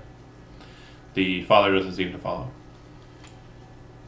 You see the half-elf merchant fellow start heading up the way, Vash and Gorenzo. Do you want to kind of just jump on the bandwagon with him? Yeah. Okay. Yep. All right. So you three head upstairs. Any preparations during the move? I would have been able to have my one sort of like ornamental dagger on me because it's not Sure. really a weapon. I would just probably draw that and get ready to do whatever we need to do if trouble's a brew, or like have it like stowed in a sleeve for easy access to pull out. Of course. Hold on a second while I move you. Yeah, if we're doing preparation, then I'm going to. I have a stored spell inside of my bracelet. You overheard the captain of the guard say, if spells are cast, it would be a problem. Indeed. Though I believe. Hold on, let me just look. I have this Eberron book open. Artificers are weird. It says that you studied the workings of magic and how to channel it through objects, as well as you gain the ability to cast spells. To observers, you don't appear to be casting spells in a conventional way. You look as if you're producing wonders using mundane item. Okay. Is that? Would you still say that's? Yeah, no, that actually makes sense with the Artificer class. That's fine. That's what I said. I'll use the enhance ability from my bracelet, and I will the charisma one, just in case we have to do some stuff. Okay. When you get to the top of the steps, you see that Keiichi has a crossbow drawn and is kind of gesturing it in the northern direction. He's the closest person to you. Across the expanse of the open balcony area, you can see that the bloody judge, Adrian Vaticus, has the king pressed against the pillar. Looks like there is a cut or laceration on the throat of the king. Lady Winkleman, the lady of the house, that would be the one with the kind of greenish robes there and the blonde hair. She is kind of trying to talk them down, but it looks like that conversation is concluded. Now it's just kind of like a still silence. The axe of the lemon cap to the left of her is kind of glowing with kind of an electric kind of magic. There's an elvish knight directly behind them, and then directly away from them on the opposite side of the chamber from you, at kind of like an opening to a hallway, is the halfling paladin from Nen. What's going on here? You see the guards kind of look over in your direction. Nothing seems to change about the tense situation based on that, and no one seems to reply back. The lightning and the axe kind of grows to more of a stronger glow to it, and you see the bloody judge kind of look at him and says, "Do it, unleash it. I want to see the power of Stennin brought down upon me." The axe kind of like wavers a bit, and the judge kind of holds the prince waiting. But if you do, he dies. The axe kind of wavers a bit more as you notice a strange sense of fear inside of the lemon cap. And Winkleman says, no, that's not necessary.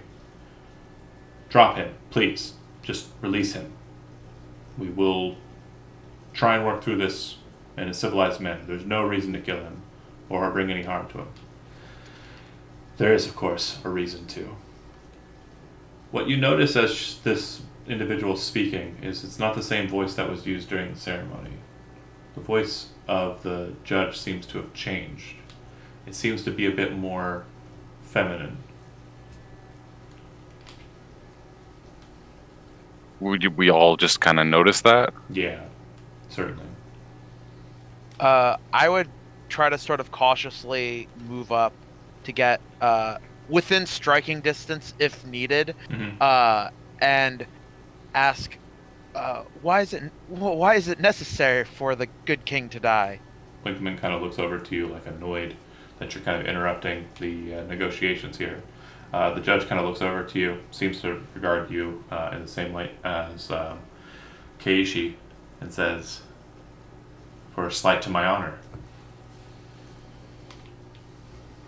And what slight was that? Winkleman kind of looks over to you. You don't have to answer that. It doesn't have to be worked out here. Please, just release him. Whatever you want, we will grant it if it's within our power to do so. Dude, it's yeah, you know, right? It's the Bloody Duchess. Yup.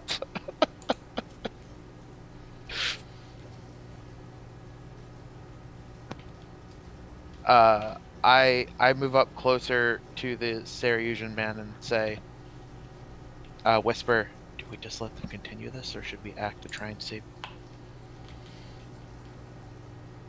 Any action now might doom the king. So, I think it's been long enough, the judge says, kind of looking over to the others.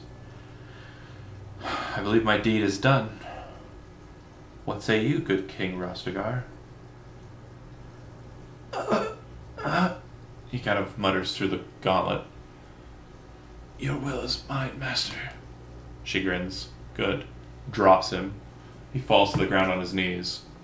And the judge, kind of turns to you and, again, looks exactly identical to what I described. I shouldn't have said she. I apologize. That's my fault. You can detain me if you wish, guardians. But I do not believe he wishes you to. Is that not right? The king kind of looks up. No harm will befall the Margrave. Can I look more carefully at the wound on his neck from where I am? Just try to focus on that. Yeah, go ahead and make a medicine check. Oh, jeez. Yeah, a 5. It's very bloody, but Is it a slash or is it a puncture wound? can't tell from the amount of blood that's present. It's totally a puncture wound. Maybe two. Yeah, exactly. Do I guess would I have heard or seen any interactions of when the Bloody Duchess got here, so I might have any kind of way to gauge, does it sound like her voice or not? You haven't met the Bloody Duchess. Okay, so I would have it's just an odd voice Yeah. then. She Okay. wasn't really allowed into the throng. Like, Okay. she's been outside from what you've been told. Okay. Okay, so I have no clue then. Cool. Yep. The judge kind of looks back at everyone. So, by right, I am allowed free reign of the castle, as I am your guest and the one who married you, correct? The king looks over to Winkleman. Stand down, guardians. Stand down, by my order. The judge's face, as it appears, kind of grins.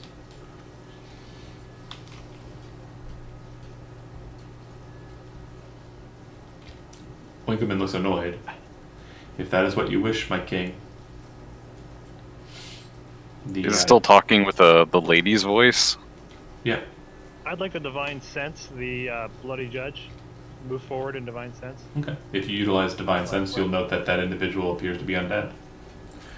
Then I would And say. so after I does did the that, king.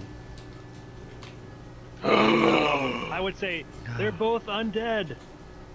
The king might be under the undead creature's command. We should probably strike it down, not the king. The creature, the bloody judge, or whatever.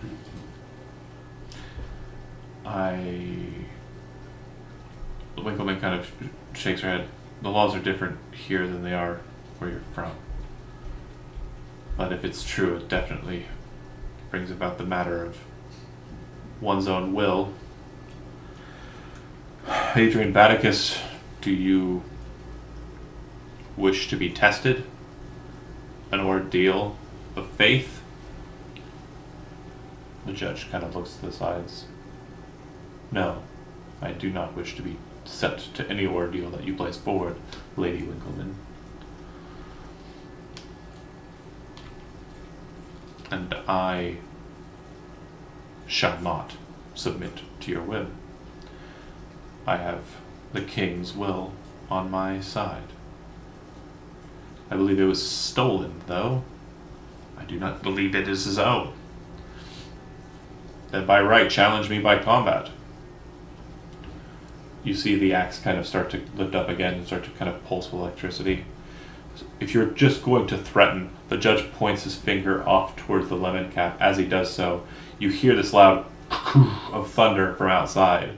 A bolt of lightning slams into the chamber, onto the axe, and seems to go straight down the lemon cap's body. As it ripples through him, you see it pulse out onto the ground in kind of like a splay of lightning, and like the whole body of the lemon cap just kind of like seizes and falls to the ground. The axe kind of clang, clang, clang, clang to the side. The axe then flies into the judge's hand.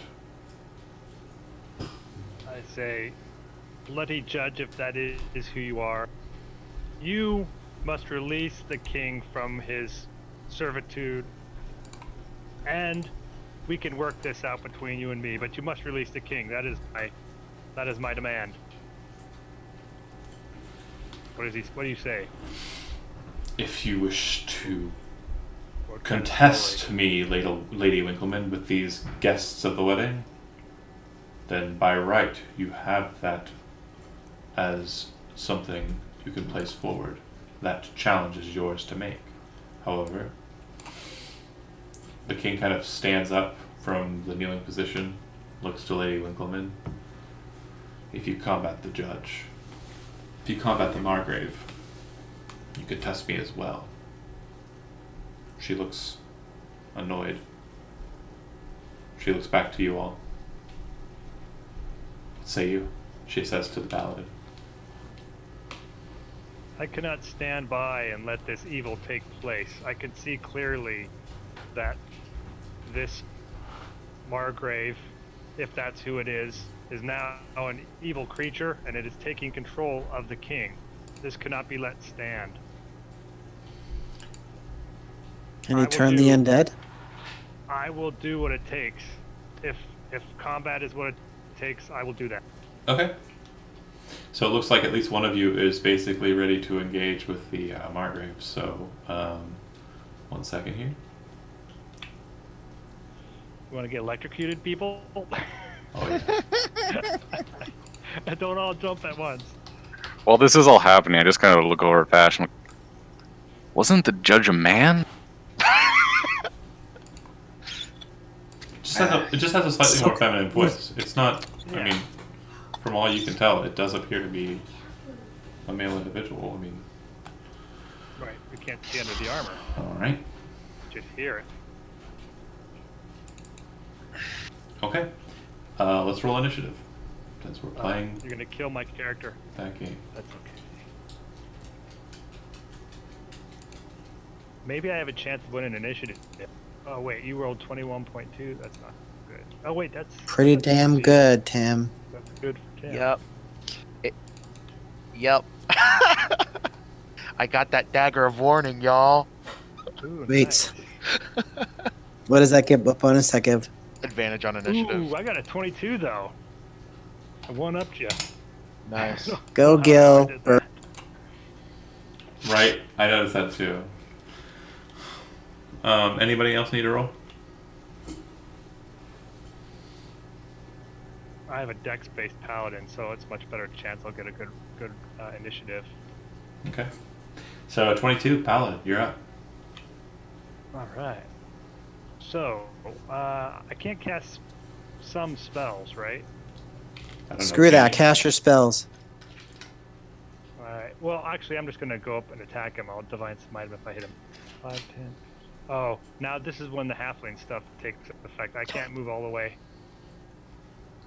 I'll move up to there, which is like, no, he's right there. Oh wait, I've been okay. I'll move up to there, so I'm Mhm. kind of like,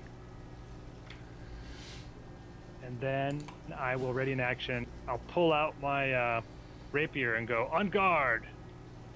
I have to get rid of my shield because I don't have a shield, do I? As you basically stand at 5 feet distance away, kind of engaging with the individual. I mean, you would have grabbed your shield. You probably would have attached it by then if you Okay. had one. Yeah, I have shield on my character sheet. It sounds like Yeah, everybody okay. kind of ready for combat, so Okay, cool. I'll do that then.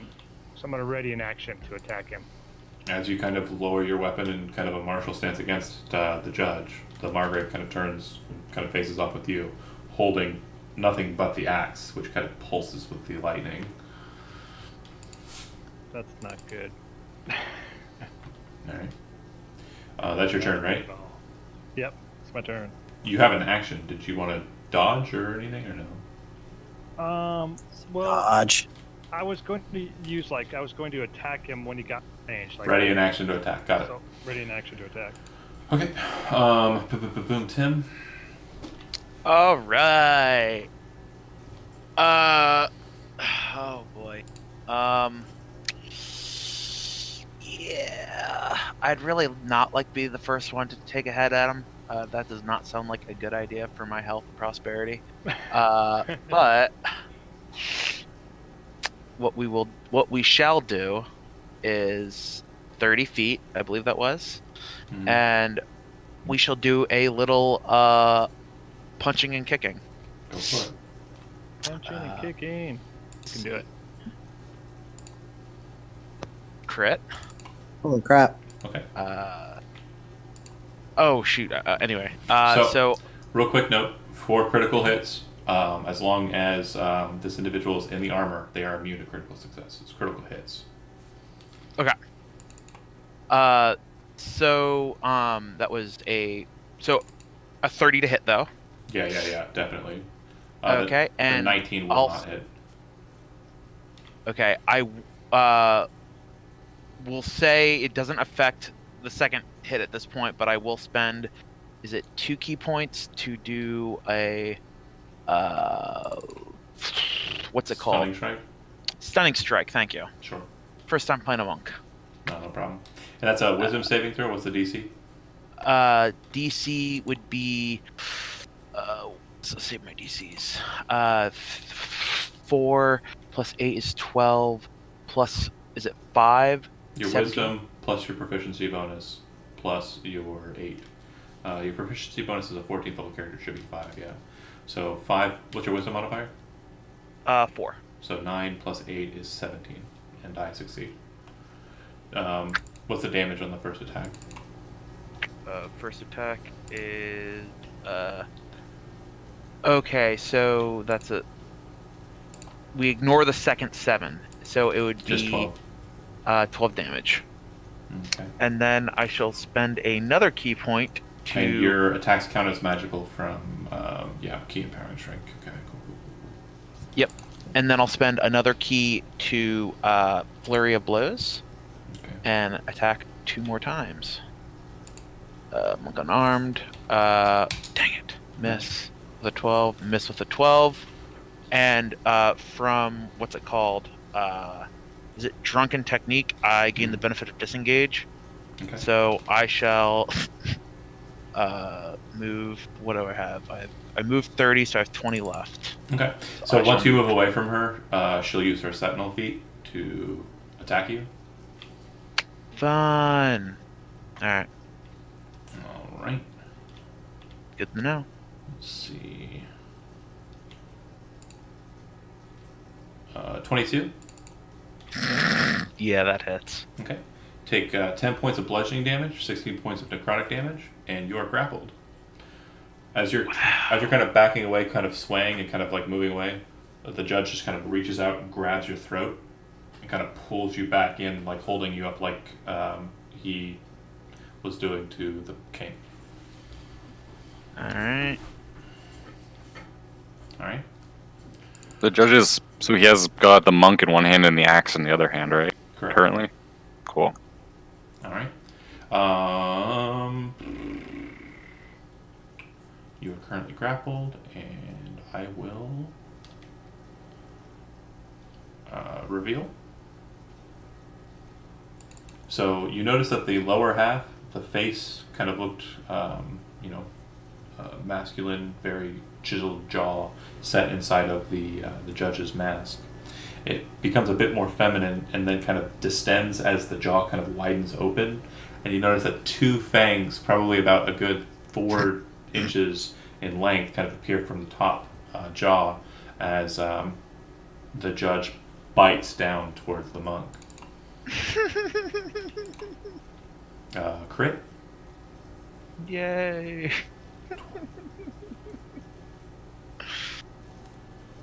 22. So 34 points of damage. If you're not resistant to necrotic or anything, right? I don't think so. Not as a half elf. Just Is grouping that it in all there. necrotic damage he's taking? No. 22 of it was necrotic. Yeah. And then let's see. I'm immune to a disease and poison, though. Your maximum hit point total is reduced by 22. Damn. And you notice that the wound from your first blow that kind of caught the judge like in the face, kind of just like shies away. Like the wound doesn't even matter at all. You definitely feel evil coursing through you, Mm-hmm. and kind of exiting out of your body as well. All right. Let's see. Sorry, bear with me here. That was 20. On 17, Okay. Winkleman steps into the fray, but not so much with the judge. Instead, moves towards the king. As she gets close to him, she looks to Gil and says, "I hope you have this matter covered. I have to make sure he's safe." She has a weapon drawn, and the long knife I mentioned. She kind of comes at the king, who instinctively kind of snaps into a more primal state. Claws kind of draw out of his fingertips, and he kind of like growls at Winkleman, who brings the knife to bear. The defense seems to go for the dagger, and she reaches in with her hand and grabs a hold of his neck and pushes him out the balcony way. As she does so, she steps past the judge, who has already used their reaction and cannot take a opportunity attack. She pushes him right off the balcony edge, and the both of them tumble off onto the entryway, just falling straight off. Okay. Not cool, man. I served a purpose. Goblin King Gorenzo. Bash, I'm gonna be honest with you. I'm still not exactly sure what's going on, but let it be known that King Gorenzo is no coward. So I'm gonna fly over here. Renzo then pulls out of his toolbox. Essentially looks like a June bug with a wind-up wheel on top, and he cranks it a few times, and it flies over. It lands on the axe. What I'm doing is I'm casting heat metal on the axe. Okay. Nice. Let's see.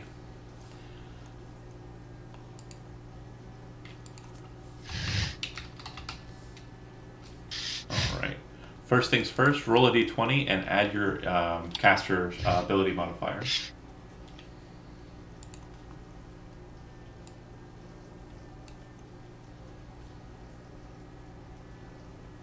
$23. Okay. Okay. Right, and your artifacts are casting. Apologies. Never mind. Yeah, like all my spells are just gadgets. Mechanical gadgets. Okay, I gotta remember that. Apologies. Okay, good to know for future casting for other people, but fine. So that said, it lands. It casts. Heat metal says, Constitution saving throw or drop the object if it can. If it doesn't drop the object, has disadvantage on attack rolls with it. Blah blah blah blah. Okay, so Constitution saving throw DC 17, and that's a bingo. And the judge will drop the axe. It lands kind of in the stone next to the judge. All right, and then I'm gonna take a bonus action. Oh, real quick, make an Arcana check. Sure.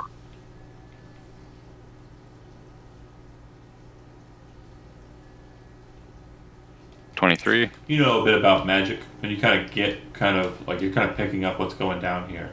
The axe seems to be kind of a key marker for an individual who's holding it and who kind of attunes to it. It seems that this item can allow for attunement to happen a lot quicker than normal magical attunement that you're aware of. And being kind of an artificer, you're very familiar with how attunement works. It would seem that the judge is currently connected to the device, connected to the magical item, the axe, which links them to the spire. So what that means is they can kind of control how the spire works while they have it. And so you don't know what they've changed, but you know that the rules for the spire normally are no one's allowed into the castle through the walls by teleportation magic, and no one is allowed out of the castle by teleportation magic. And second rule is anyone who casts spells beyond that point will be targeted by the spire's lightning magic, similarly to what you saw happen to the lemon cap. That kind of lightning magic will fall upon you. You think that it might be kind of a situation where, depending on how you cast, it might affect you or not. And you feel like if someone were to get a hold of the axe, besides the judge, it may take a couple of actions, maybe 12 to 18 seconds, depending on their rolls, to attune forcibly to the item immediately and take control of the spire. Alright, I will just shout as a free action to the paladin. Hey, short round, grab the axe. We gotta get these walls, these magical barriers down. And Right. But you will know too is her rules, whatever she willed the axe to do while she had it, will be in play until someone else commands it. yeah, perfect. And then as a bonus action, let's be like, rattle trap, let him have it. And my shoulder cannon will fire. Pew pew. So cool. So nice. 28 to hit, 28 hits. 13 damage. It doesn't seem to do anything to the armor. Unfortunate. Alright, Here's that's my the thing. turn. Armor is immune to force damage. All right. Unfortunate. Samurai Man. Crossbow drawn Yep. at current. Yep, step right here, and I'm going to fire a couple of times. Okay. Is crossbow magical? It is. 19, Miss. 16. Real quick, do you have the crossbow expert feat? Nope, Okay. I can't do that. Yeah, crossbow has a loading trait, which means that you can only fire Right. once per turn. Oh man, that sucks so hard. Yeah, I'm bummed. So I think somebody just dropped out of Discord. Yeah. Oh, never mind. Sounded like it. In any We case, lost- I we guess lost I'm Joe. going to take my one shot. I'm going to miss. I'm going to then move back out of the way and lick my wounds.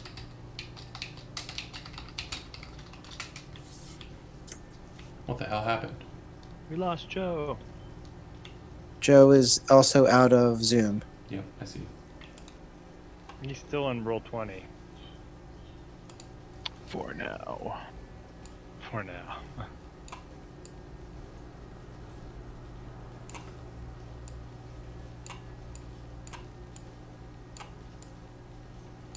Okay, fixed. All right. Yeah, miss. Or miss one, and then the things you Yeah, said, great. That's it. And then it'll go to Joe. What happened? Okay. Let me see here.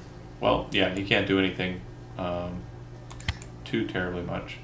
And we'll just go ahead and say for now, that's about right. He dashes to get to that location. Alright. Yep. All right, where is Oh. this axe? It's sitting right next to the judge. So basically at his feet. Yeah.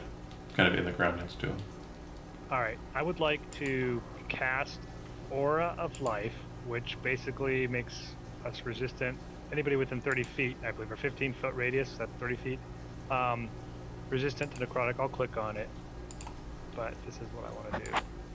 Sure. And you can't, and your max hit points can't be reduced. So I wish I'd done that earlier, but I didn't know that. Attacking with that. So. Okay. And then that's an action. But can I move over and pick up the axe too? 1 second. I'll move right here, so I'm right next to him. Okay. The second you touch the axe, you take 2d8 fire damage. Go ahead and roll that damage for me, Steve. What type of damage is it? Fire? Yep. Fire. Fire damage. Fire! Ooh, that's a decent roll. Take 10 points of fire damage. Do I get any saves or anything like that? Oh wait, hold on a second. You cause the object to glow red hot. You have to use a bonus action to cause it to do it again. Okay, I see. So it's hot. It doesn't do damage at this point. Yeah, like I can cause it to flare up on my turn, but I'll end the spell. It's a Or you can keep it on there just in case the judge manages to get a hold of it again, and then make it flare up once they've got it. oh, that's true. I could keep concentrating. You don't have to damage the person who's holding it. You can choose to. Got it. Oh, cool. That's cool. All right. So you pick up the axe. Yep, and I want to keep it away from. I would imagine I can't really throw it on this turn, can I? No. That seems like doing a lot, but I'll just pick it up and keep it away from him. Okay. Monk. Grappled, bitten, kind of pulling away from you. Half elvish blood pouring out of the judge's mouth. Yeah. You're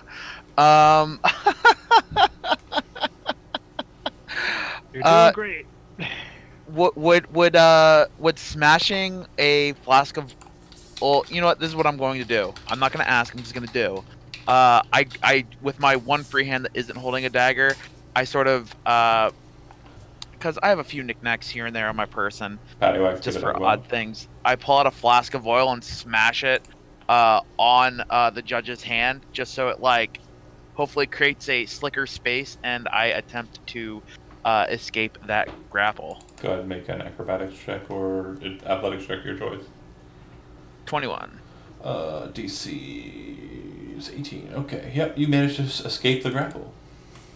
Woot woot. I'm not gonna leave his threat So, range though, because yeah. that's silly. Your movement was escape. You definitely can't continue to move beyond that. Your action was the oil. So I shall spend a key to do patient defense and take the dodge action. Okay. Acceptable. All right. On 20, before the judge's action, it seems that the the spire under command acts as such. Everybody roll a d6. I'll roll for Joe. All right. 6. 6. 2. Do I get my halfling luck on a 1, or is 1 No, good in this no, one? no, no. Okay, so I need Steve and Tim to go ahead and roll another one. Oh, great. 5. Okay. Roll another 6, Tim, 2. if you want to live. All right. Gorenzo, from your position, it seems that the windows behind you, a bolt of lightning kind of flares through the window without breaking it and strikes you. Make a dexterity saving throw. Sure. That'll be a 12. You take 42 points of lightning damage straight in the back. I have a reaction if that's okay. Yeah, go ahead. I'm gonna cast Absorb Elements and Absorb Lightning, so I take. You resist, so half of that damage, and then for the duration, it's is it a concentration spell? Heat Metal is a concentration spell. Is absorb a concentration spell? Oh, no, I don't think it is. But the secondary effect only works on melee attacks, and I'm definitely not gonna melee attack this. Gotcha. So 42 points of damage, and so half would be 21. Half of 21 would be 10. So go ahead and make a concentration check with a DC of 10. What's concentration? Constitution saving throw. Be good. Nice. Extra thing. That's a 30. All right, and then that was the spires, effectively the layers action. It'll go to the vampire again. All right. Man, it would have been better if I got targeted then, because I have good deck saves and evasion. True, yeah. Okay.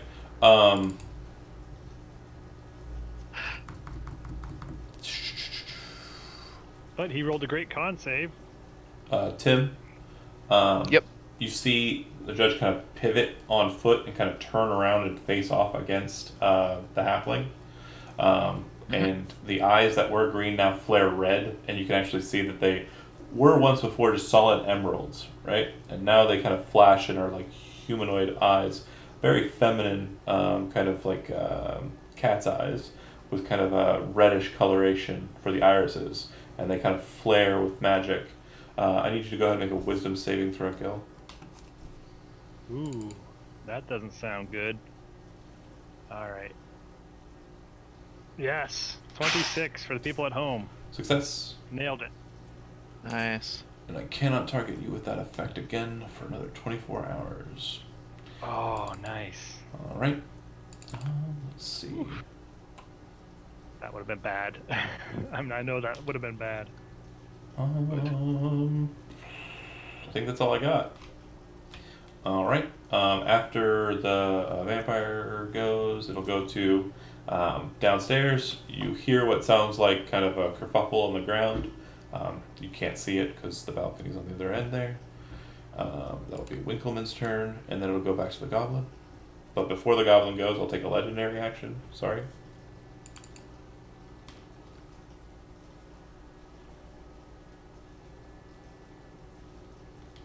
Let's see. What is my goal here? What do I want?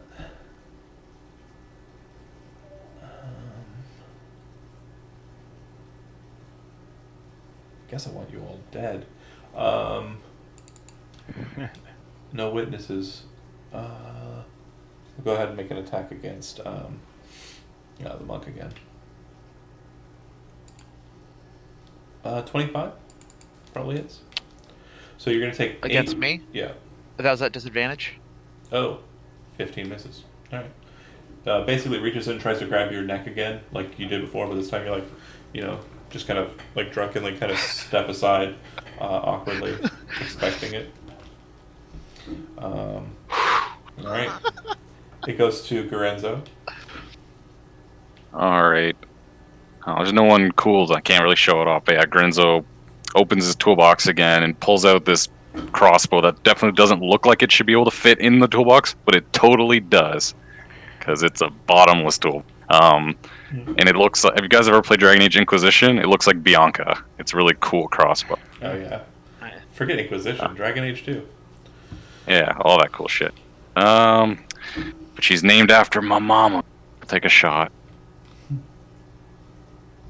Oh, I think that's a 16. Oh, Betsy. Seems to just bounce off of the armor without affecting it. Darn. Alright. Okay, in between Gorenzo and Keiichi, I'm gonna attack this monk again. Trying to kill that monk. Get that monk. The one that started it. I know. Still with disadvantage, 19. Dang it! I knew I should have taken something to increase my armor class. That hits? Okay. Yeah, that hits on So the you, nose. you're taking 9 points of bludgeoning damage. And if it weren't for the halfling, you'd be taking 21 points of necrotic damage, but instead of taking 10. Yay. And you I are did that for. once again grappled. This, Okay, Keiichi, you're up. this Come monk is on. looking worse for wear. Yeah, Keishi is Kill going this to guy. drop his crossbow, pull out his katana, and I can get as far as here, Okay, and I will take the dodge action. sounds good. Can he crouching tiger and kind of like run across the air? Got it.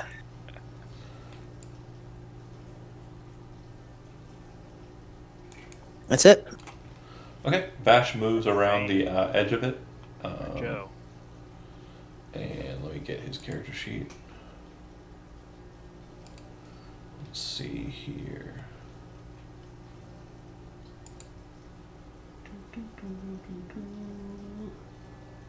As an action, we'll cast Tensor's Transformation. He gains 50 temporary hit points. He has advantage on all attack rolls with Ooh-wee. simple and martial weapons. And when he hits a target, he deals an extra 2d12 force damage. Holy crap. That's like Which is fighting amazing. spirit on steroids. Wow, that's great, except for his armor says, I don't care about force damage. Yeah. Yeah. It would be crazy, though. Give away the armor. Well, he still has advantage on the Yeah. attacks. So that's good. And he gains proficiency in some saving throws. He can attack a second time if he can't already. But he can, I think. So, yeah. Good times. He's strong. He's a strong boy. He's strong boy. He basically kind of gets a bit more like large when he casts that spell, becomes more martial.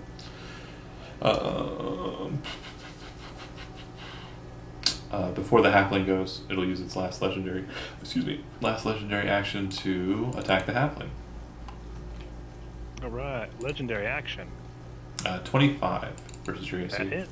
So you'll take 8 bludgeoning and 8 necrotic, and you too are grappled. As I'm holding 2. Oh. Go ahead. Real quick. Kevin, what kind of paladin are you? Redemption. Okay, that's not the one I'm in the other campaigns. Okay. No, so- you're not. What does your aura do? Your level 7 aura. What does my level 7 aura do? Shit, I don't know. I gotta look it up. I gotta look at my sheet here. Okay, so Oath of I Redemption, know I have real the quick, aura for if you want to know what it does. Tenets of Redemption. Is that it? So it has Emissary of Peace for Channel Divinity. You can use a bonus action to Oh, I add +5 to forgot about Charisma Persuasion for the next 10 minutes. Rebuke the Violent, which basically, as a reaction, Channel Divinity, attacker has to make a Wisdom saving throw. On a fail, they take radiant damage equal to the damage it dealt to somebody. So basically, reaction, when the vampire hits somebody, make them take damage equal to the damage they dealt. But radiant. Problem, I've never played this one, so I forget to do all these things. Aura of the Guardian, which is only 10 feet out from this paladin. They can shield others from damage. As a reaction, they take the damage instead of the other person taking the damage. Jeez, if I'd remembered that, I would have done that for you, Tim. Sorry. No. There's a lot of stuff I haven't been doing here. Yeah, and that's it for the auras. And then, of course, within 10 feet, they don't stack because they're the same feature. So if you're next to both paladins, you don't gain both auras, but you should have, whoever the highest of the two is, charisma-wise, you'll have that bonus to your saving throws. So for each of you, you have the others, because you treat yourself as, you count yourself as well for your auras of courage and stuff like that, right? Right. Okay, Who's so, the other paladin? I was only referring to Valette in the other campaign. Oh, Because she does minus the bludgeoning damage. I don't know so why. didn't You're a monk. I apologize. I'm done. No, it's okay. So Don't listen to alright. me. There's not 2 paladins. There's just the one. Okay. Just the one. Now it's the paladin's turn. Do I have to roll Oh. Constitution for losing my spell? So I it'd didn't be hit. 8 plus 8 is 16. Half is 8 less than 10. 10. It's Constitution saving throw. All right. 25. You're fine. I'm real Nice. good on my save so far. All right. So that be my. Welcome back, Joe. Can you hear me? Yeah, so all I did with you is I moved you off the staircase and dashed you towards them for the first turn. On the second turn, moved you adjacent to the judge and cast Tensor's Transformation. So the big old block of text in the chat when you get in there, that's all stuff that applies to you right now. Getting buff. You bet. Okay, sorry, Kevin, go ahead. Okay. Oh boy, yeah. All right. I will attack him with my rapier and try to stab him. Okay. Oh, I clicked on that. I thought. I guess not. We do that again. 15's probably not gonna hit, right? Not at all. Oh. If I use my luck, do I get the 21 or do I have to You get to reroll. I won't do that then. I don't know if it'll be. Shit, I'll use it on my 14. I'll Okay. reroll to see where I For your get. second attack, okay. Go ahead. Yes, that's a crit, but crit doesn't do anything to this Yep, guy. immune to crits. So Go I use ahead. one of my lucky points. But damage wise, I'm gonna smite too. Okay. Let's see, smite. I will do a divine smite. I said he's undead, right? So you suppose. Well, I mean, Yeah, for the guess. purposes of it, yes. I'll do level 3s. Oh, real quick, hold on a second. You had the axe. You would have had to have put a weapon away. You had the axe, so you would have dropped it to pull your weapon and swing? Or are you attacking with the axe? That's a good point. I think what I would have done is, could I have dropped the axe Yeah. and like, can I throw it over the balcony? That'd be an action to do. So dropping it where at your feet is fine. Oh, damn. Just to remind you, the reason to pick up that was to potentially fast attune to get the layer on our side. Yeah, I guess I could try fast attuning to it, but then It's too late. You've already rolled the attacks. So yeah, I just need to. All right, I'll attack him with the axe then, and I'll fast attune to it next. Okay. So these rapier attacks, are they being made with strength or dexterity? Their dex. Okay. So then what's your strength modifier? +0. Okay. It's a big whopper. So the natural 20 automatically hits regardless. But the damage on the first attack will be 8. Because you're just getting die rolled. Oh, right. It doesn't have a modifier to it. And then the second, the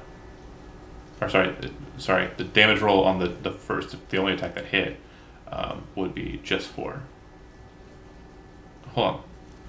Wait, No. there's a whole bunch of No, I damage. got this. Okay. So the smite damage and dueling are at the top. That's the 10 that you're dealing there. And then the next one would be the piercing damage. It's a D8 still for the axe. So what we're looking at for there is the 4. The roll result was 4. So we're looking at 14 damage. And then we're looking at the next bit of damage would be from radiant, the smite at the higher casting, which would be the 18. So we're looking at a total of 18 plus 14, which would be 32.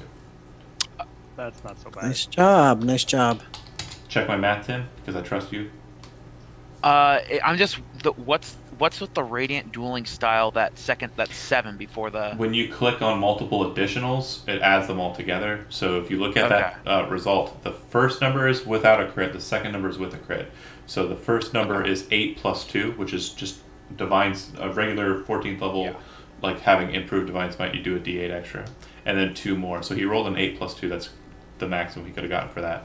Then the second number there is the roll result was 4. That's from the axe itself. Right. And then Plus the crit, right, and which then doesn't happen. that second radiant dueling style, I think he just misclicked there. Or Okay. I think it adds it to the when he clicked on Divine Smite, because it adds to any damage that he would roll. So that 7 doesn't matter, ignore it. And then the 18 is from the actual smite. Right. Okay. Cool. That makes sense. Wait a minute, isn't the 7 from Improved Divine Smite? No, When the we get to a certain 10. level, you get The 10 is the, from Improved Divine Smite. If you want the 7 oh, the instead, 10 is- I'll oh, give I- it to you. You're right. Okay. You're right. It's just it'll add the radiant dueling style to any time you press one of those attack things, because you have them check marked. If you uncheck Remind me them, to do something with the axe next time, guys. yeah, that's fine. Okay, so that was the paladin. It goes to the monk, and I've performed all my legendary actions through this cycle, so I'm fresh out of those. Yay. But you still have you used your reaction? No, I haven't. Yeah, so it's not like if I get away, I can run away. So, while being choked at the neck, I guess I'll do a stabby, punchy kick. Okay. As might as well, right? And also a note: the paladin did not escape my grapple either. So it has like 2 arms out and 1 in each arm. Yeah. Okay. Well, We're actually, ready to be chopped up. shoot. like- You know what? If I don't get out of the grapple, I believe you can probably auto bite me, and I don't want that. No, bite has. That's not how it works. Okay. just to help you, I can only bite a creature that is grappled, incapacitated, or restrained. I cannot just bite people. I'm not. Yeah, it's not Right, like- but I'm it's currently. not- I can technically bite either one of you at my leisure once I get attacks. Right. Yeah. Right, but like since I'm grappled, is it an attack roll against a grapple target, or is it just a grapple Attack target roll. bite? Yeah. The target has to be a grappled, restrained, or incapacitated creature. I cannot target anything besides those. Right, and when you target me though, is there an attack roll involved? Yeah. Oh, okay. Then I'll let you grapple me, and I'll just do stab punch. Okay. That 28 hits.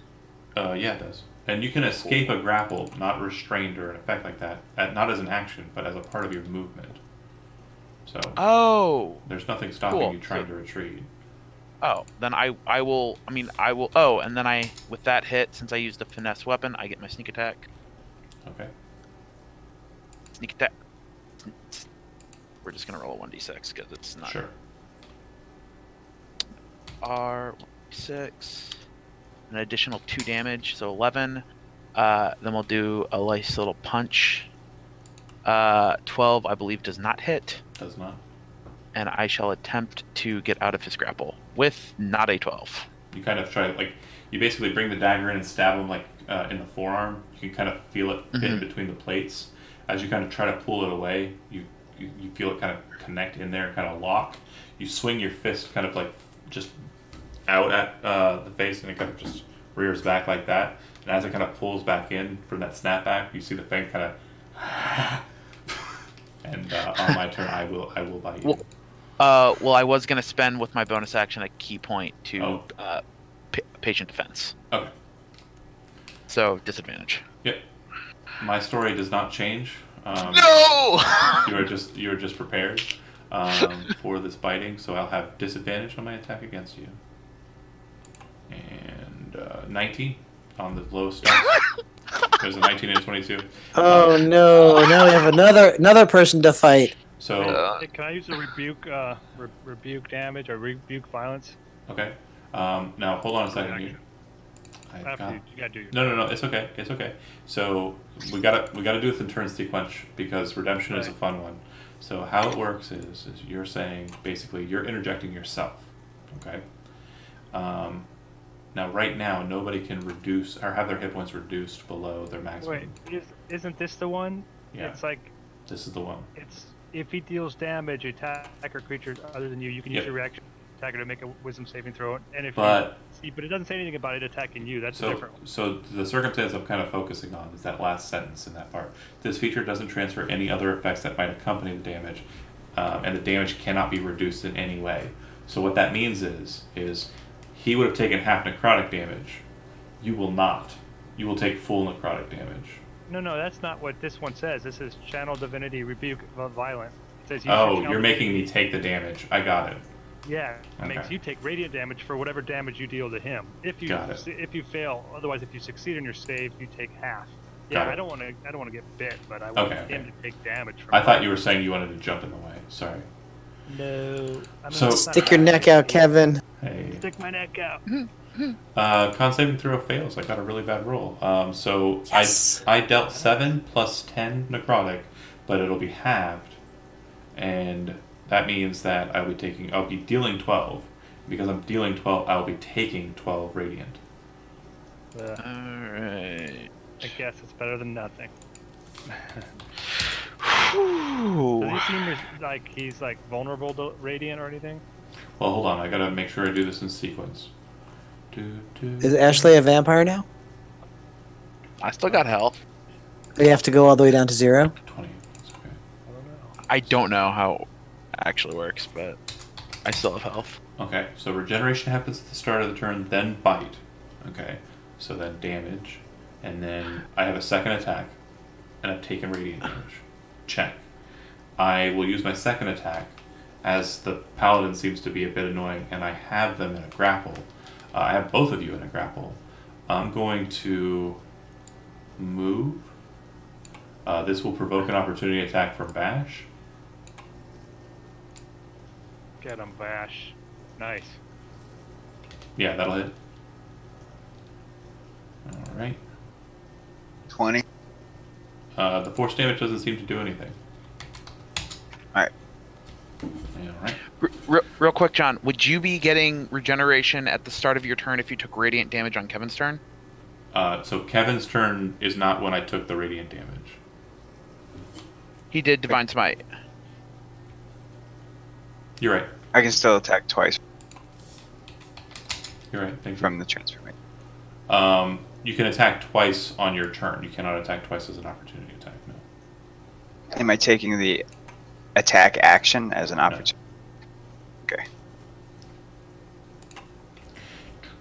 So, like I was saying, move to the banister, and as my second attack, I am going to shove, or effectively throw, the paladin off of the banister. I need you to go ahead and make me an opposed either athletics or acrobatics check, your choice. All right, I'll do acrobatics. That's better. Please work. Please 20? save. Does that work? Oh, please work. Alright, so you watch as he kind of lifts the halfling up in the air and just kind of hauls him like this and just throws him over the banister. And basically, as he's kind of like being thrown, you watch as the halfling holding the axe kind of shoves the bearded portion into the loop of it and kind of hold his position and kind of loop back down into his spot. Still kind of he's no longer held, but still kind of like up on the banister and in this awkward kind of pressed up posture. Like he's been kind of tossed. There's kind of this weird kind of yo-yoing of the halfling. And yeah. Nice. Alright. Good. More combat ensues on the lower level. It definitely sounds like there's still a bit of a kerfuffle. Vash and Keiji, you would notice that it looks like a lot of the throng has actually moved into the portion in between the palisades and are kind of in the area where Winkleman and the king fell. Alright, and you would know that most of the ones that seems to have moved are soldiers of the Duchess. Okay, Wait. What? Goblin guy? Oh, I forgot my 20. Sorry. I can't use the same effect twice for the lair. I will trigger that one instead. Okay, great. Kind of a radiant essence of lightning kind of pulses from the axe and kind of seems to move lightly towards the current attuned individual of the axe.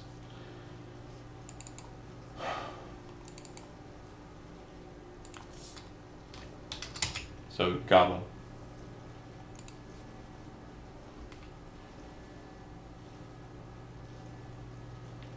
All right. Let's see. Gotta get rid of this halfling.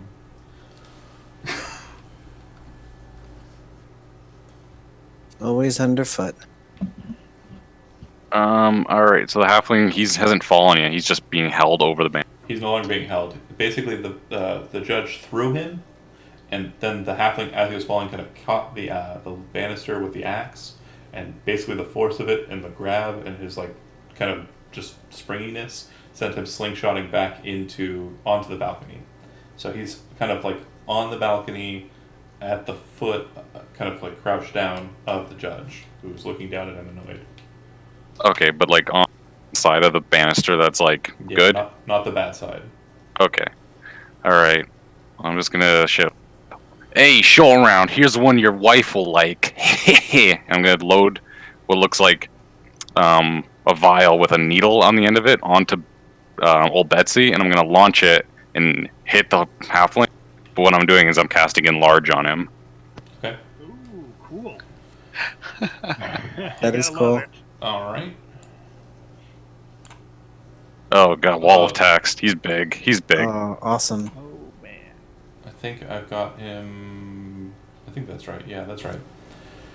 Okay. So your weapon attacks deal an extra D4 damage and advantage on strength checks and strength saving throws. Mm-hmm. Nice. And do you have any bonus actions or anything? No, because your guy is immune to force damage, which makes me. Sorry. Well, for now. It's complicated. Okay, anyways, between the goblin and the samurai, I'm going to go ahead and use 2 of my legendary actions to bite this motherfucker. Disadvantage. Oh, yeah, that's just in. That's double crit.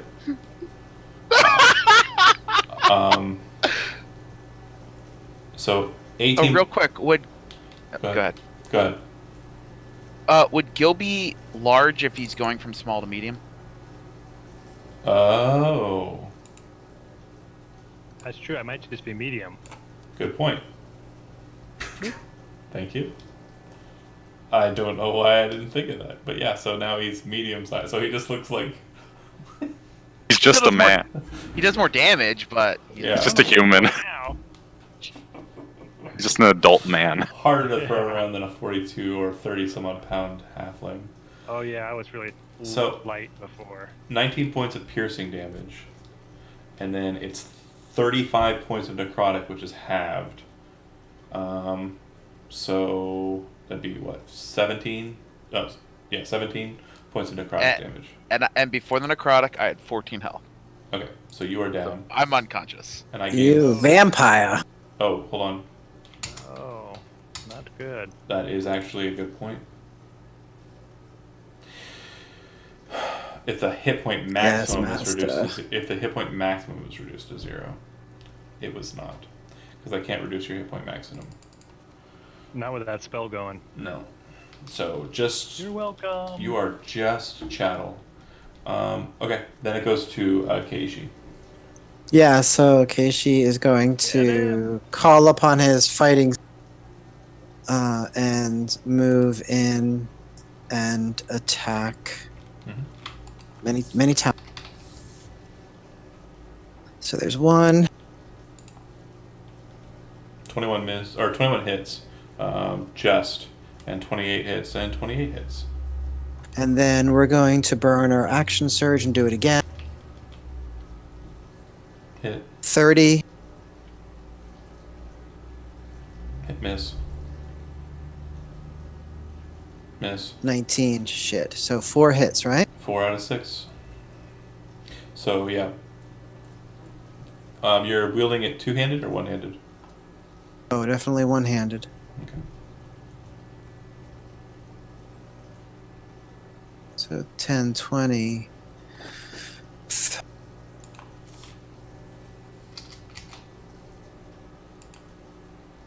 22, 29, 38.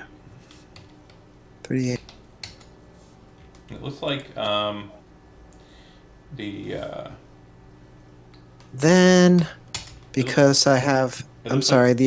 Sorry, real quick. It looks like the hits kind of cut through this kind of generated electricity around the armor. It seems that he was kind of imbued with some sort of buffer, hit point or damage buffer, by the layer. So when you cut through him, it seems like there's temporary hit points you're cutting through first.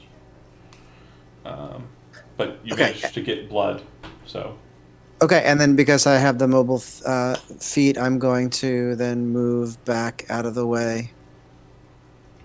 okay. And you have 10 temporary. I'm gonna go ahead. And Yeah, use, and I'm gonna go ahead and use my reaction to hit you anyway, because Sentinel.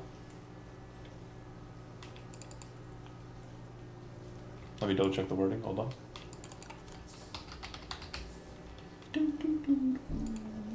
Sentinel. Yeah, I think you When can hit him no matter what, right? creatures provoke opportunity attacks from you, even if they take the disengage action before leaving your reach. So he didn't take So the he can- disengage action. His feature says it doesn't provoke opportunity attacks. So no. Right. Mobile gets around Sentinel. Oh, cool. yeah. Good deal. Okay. And do those temporary hit points stack? So if I use Fighting Spirit again next turn, I get 10 more hit points, and they just No, they stack don't onto stack. that. They don't They do stack. not stack. They don't stack. Okay. All right. Between the samurai and the dragonborn, before the dragonborn goes, I'll use my last legendary action to perform a single attack action against this guy. I'm going to throw you off the cliff. No, Go ahead and make don't it. do it. Athletics check or acrobatics check, Tim, whichever you prefer. Don't I automatically fail? I'm unconscious. Oh, yeah, you are.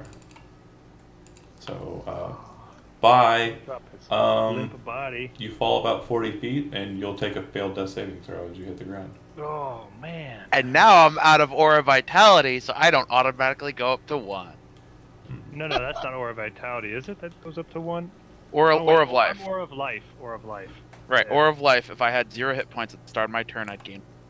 Bummer. And now I don't. Want to How jump far off that down ledge? is that? 40 feet. Oh man, that's a lot. Yeah, it's a bit. 40 feet. I wish I was awake because then I'd have unarmored movement and it wouldn't really bother me that I fell. Or slow fall. Actually, I apologize. 30 Oh. feet. It's 30 feet. My math is bad. 30 feet? That's Yeah. better. Oh. That's not as much damage. Cool. So now Dragonborn. Go ham. Nobody is currently grappled by him, right? Nobody. Okay. I want to Get try in the nuts. to. I have to hit first, right, before I flourish. Yeah, you basically think of that as like power attack from 4th edition. You can pop the inspiration die when you hit, and then deal the extra damage. Okay. There's the first attack. 27. Hits. Should I roll the force damage? Hold on. Roll the regular damage, and if you're doing the flourish, 7. so 7. And hold on a second. And then you said you were also doing the mobile flourish. Right. You And I'll add. use Master's Flourish to roll a d6 instead Okay. of spending. Gotcha. So give me that d6. And on your attack sheet, if you click on the check mark next to it before you roll the attack, and it's check marked, it'll automatically add that number to your roll. Just a heads up. So, okay. I see global damage modifier. Yeah. Okay, so that's precisely perfect. Well played. So here's how this plays out. You step in, you bring in the axe, you see the force kind of renting behind it. It slams into the armor. The second it hits, you watch the armor just break off, like Ghosts and Goblins style, just off of the individual inside. I'm not changing the token, just it remains the same. But the armor kind of falls off of the ledge, and some pieces kind of remain on the ground near her. But you see before you a woman in very slender kind of garb. Looks like they're wearing kind of regal attire, but not like very ornate or highly adorned. The woman standing before you is blonde-haired, fangs, I'm sorry, red-haired fangs, and kind of just a very slip style kind of attire to be worn under armor, perhaps. And she appears more vulnerable. So with your next attack, please include the force damage. Hawkeye. Second attack. It's open season. 29. Because I have advantage. From From Tensors. 10 Yep, that'll hit damage. 8 slash. D6 for flourish. Fuck, I forgot to flourish. It's okay. Blade? You can just roll it now. What does Blade Flourish do again? So when you use one of your flourishes, it's basically you're expending a dice to do it. But Master Flourish says instead of expending a dice to use a flourish, you can instead just roll a d6. Oh, I can only flourish once per turn. Sorry. Oh, okay, never mind. Cool. So, That works perfect. and did the mobile flourish? Does that push hit him or push her? While they Or were just the arm? while they were in the armor for that first attack, they were actually immune to force movement. So Hell yeah, it makes sense. All right, so just the damage. 20. 8 slashing and 11. 20 total. Okay. Solid hit. She definitely looks like she's kind of well wounded. Definitely in a dismayed state. And that's your turn. In between your turn and the halfling's turn, nope, nothing. Already used all my legendary actions. And then it'll go to the halfling. Okay, I got a question for you. Is right there where my rapier would be? Because I think that he was here when I dropped it, so I was right next to him. You would have been able to sheath and pick up the axe, so it's probably at your belt Oh. still. If I wanted to drop the axe right there, could I do it, or would I be? You're dropping it over the rail? Yeah, like I want to put it like right next to my ally that's down there unconscious. If I Okay. could. Roll a d100 for the lulls. Ooh, I hope. Oh, what if I no. fuck it off, man. It's like, oops, sorry. I want to see how funny this is. I'm dropping an axe to my friend who's unconscious and dying. Yeah, I'm just gonna drop it right near your finger. Ah, where's a D100? Isn't it? Okay. Yeah, You did 41. not roll a 1. It does not fall in a perfect spiral and cut his head clean off. It does, however, land, because you rolled under 50, perfectly into the stone axe head down. Okay, Alright. that's exactly what I meant to do. And then I'll move over here, like moving around him, like 1 second.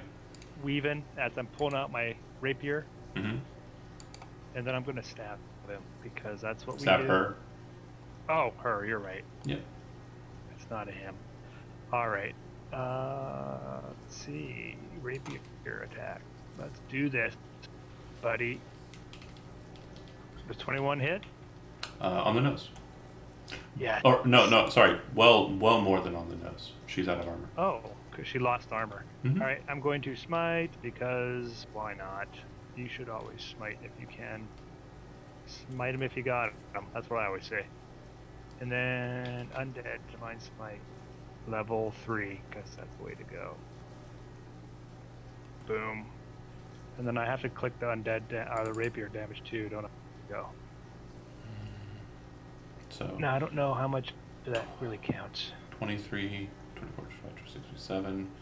27 plus 12 is 39. Okay. 39. That's not bad. Yeah, that's first attack. I'll go again. 1 second. Okay. I've taken a reaction, so I can't take one now. Go ahead. Oh, thank goodness. 18 does that hit? It does, but I'm going to use my reaction, or I don't have a reaction. Let me check something real What quick. you used? And I hate. No, that. sorry. Can I?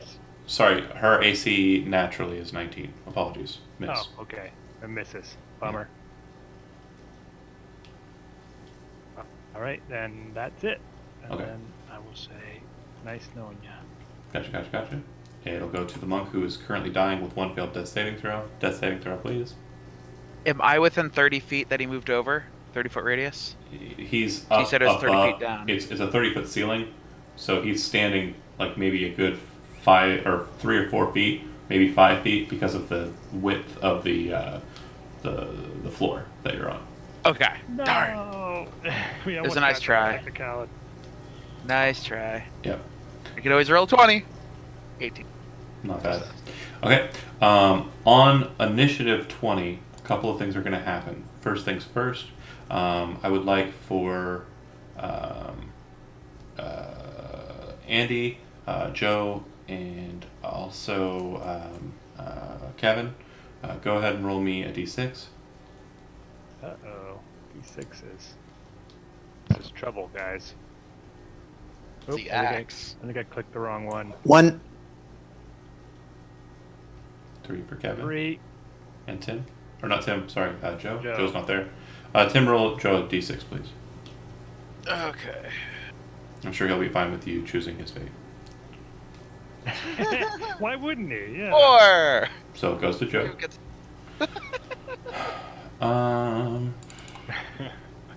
He's going to make a dexterity saving throw. He succeeds. No, he fails by 1. I have a reaction for that. Okay. Wait, is he within 10 feet of Kevin though, right? So he has a plus whatever Kevin's Kevin's charisma is? 30.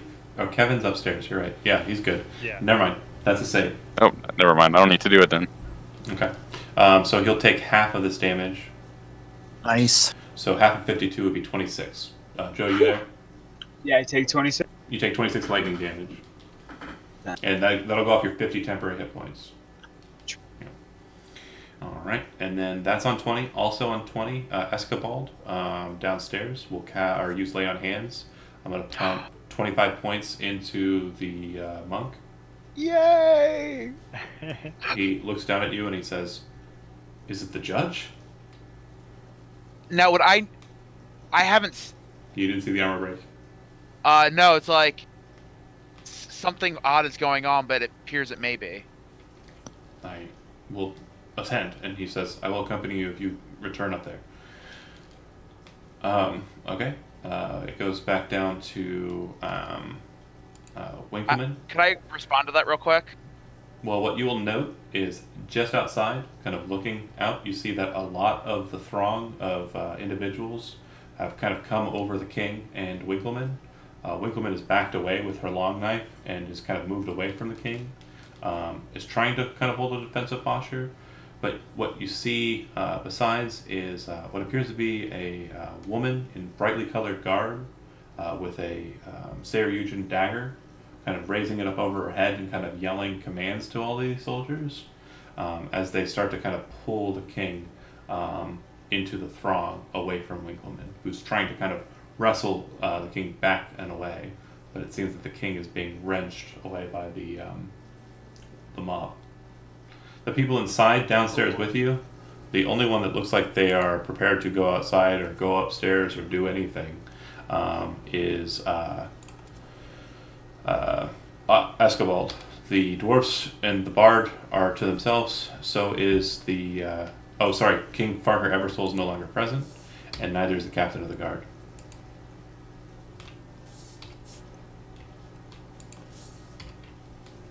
It's just you, the tiefling, the inquisitor, the 2 dwarfs, and the bard.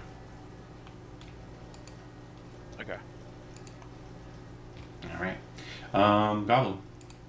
From your position, if you kind of look down, you can kind of see all of the things I just described as well. Alright, let's try to wrap this up quick, fellas. Looks like things are getting hairy down there. I'm actually gonna try to get a little more. Realize what I wanted to do when you had a range, so I'm gonna fly and kind of just be hovering. And then once again, more contraption. I'm gonna pull out.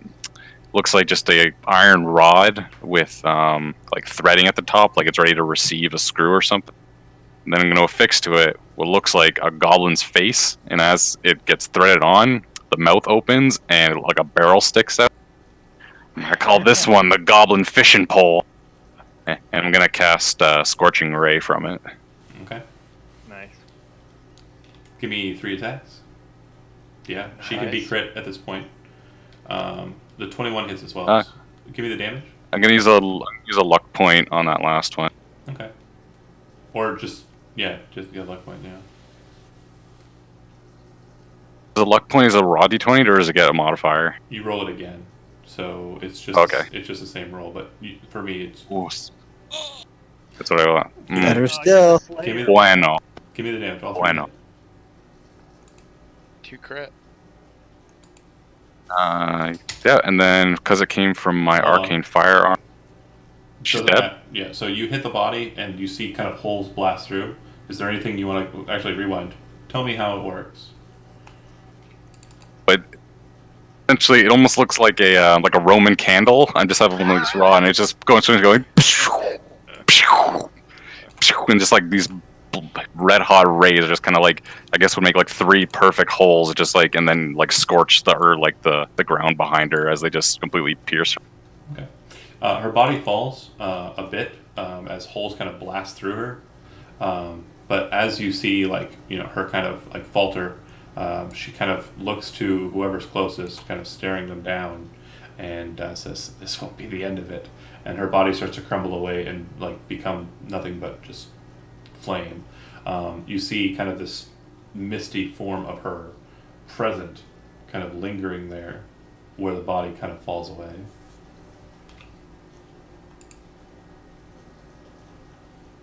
Good Would- shot. Are we free to just move and talk now? Or are we still on initiative? It's still initiative. We'll go ahead and go Keishi. There's a weird misty form kind of present there. Boy, I'm not exactly sure what I would do with it. Can I swing at it with my sword? Yeah, your sword goes through it like it's not even present. Yeah, that's what I figured. All right, good waste of a turn. Same story for you, Dragonborn. Or you do something different. I'm sorry? Dragonborn. Joe, do you want to do anything different to the misty specter that lingers there in the shape of the Bloody Duchess? No. Okay. What do you want to do? I mean, the only people that notice the king's getting taken away are downstairs. Yeah, So you we wouldn't don't be know aware of that. I don't know. Step back and look at the spirit. Like what? You definitely at this point would see more of the throng kind of bristling inside of the main entryway. Down below you, about 30 feet. I'll yell out, "What's going on down?" If you come over to the ledge, you see what looks like the Duchess's people moving the king, and you can see that they're being led by a woman in brightly colored clothing with a Saryujan dagger. Okay.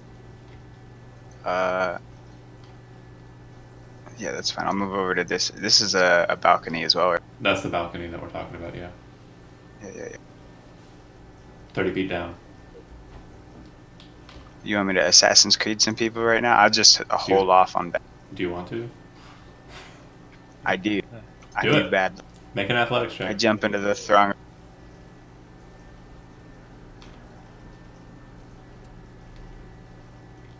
Got 18. You manage to land kind of like 3-point landing, but kind of like fall a bit forward. Since you didn't move too far, you're able to kind of get back up to your feet.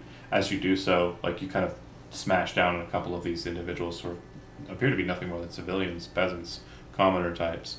The woman kind of looks to you, the one with the dagger, and kind of like looks annoyed. And Winkleman kind of moves towards you, and you realize that you end up back to back with her. Her long knife now kind of in a ice pick grip, and you with your 2 axes kind of like holding the side. You're now kind of standing, the 2 of you, astride the king, whose feet are being kind of pulled, but you're kind of like in position to strike them if they try and yank too hard on him. Okay, Paladin. Oh man, you know what? It's undead, and I think I would know what vampires do. So I hate to do this, guys, but I think I would cast Dispel Magic on that gaseous form of Does the nothing. vampire. Doesn't do anything. Son of a bitch. I was trying to keep her from escaping. Yep. All right. It's not I'm gonna move magic. over here It's an innate after that worked. feature of Le An Vampire. innate thing, huh? Monk, you see Vampires suck. Vashta Narada bleed down, kind of slam into the throng, killing a couple of these commoners, and kind of trying to pull the king away. It looks like Winkleman and him are struggling to kind of hold the front. Do you wish to join them or go upstairs? It looks like this Escabald Inquisitor guy, he's down for whatever. He just didn't want to do it alone. Yeah. Since I knew that our friend Vash was up there fighting, the fact that he's down there means that that's wherever the focus is. Well, you And I'll also say, quickly notice too that there's plates of the armor from the Margrave above, kind of laying on the ground near you as well, like they There's an axe exploded. near you too. And okay. the axe is also near you as well. Another. Oh, Very close to your So head. many. Not in you. It's not. It didn't cut your head off. right. I don't want to pick up the axe. I'm afraid of what's going to happen, but I'm going to do it anyway. Okay. Nothing happens. All right. Do you wish to try to attune to it automatically? Sure. Make a d20 roll. All This right. is when your character really dies. Exactly. But why not? This is fun. 16. You attune to it automatically. It doesn't take an action to do so. You now have the following features that you can commit to immediately after you during the lair action segment. You can designate a single bolt, which does 10d10 lightning damage to a target chosen at random opposing you. It can be focused if you spend your turn taking an action to focus it. Otherwise, it will just detonate on a hostile creature to the wielder or the owner of the axe. The other two actions you can initiate, you can gain 5d8 temporary hit points during the lair action segment. And the last action that you can perform is all hostile creatures inside of a zone or inside of the manor take 3d8 thunder damage and are pushed 10 feet away from the manor house. That's all hostile creatures. Including the king at this point. 3d8 damage. 3d8 thunder damage. And they're pushed 10 feet back. Oh boy. Oh boy. Oh boy, that is beautiful. Alright, push 10 feet away. Cool, wrote them down. Alright, and so You still have an action on your turn, so if you want to focus a single lightning bolt at a single target, you can. You definitely see the leader of the group, obviously. But then if you wanted to then use a lair action immediately after it, you'd have to do... If you use your action to focus the lightning, your lair action is going to be the lightning bolt. right. If you wanted to push everybody away, don't take it, or do an action besides that and do something else.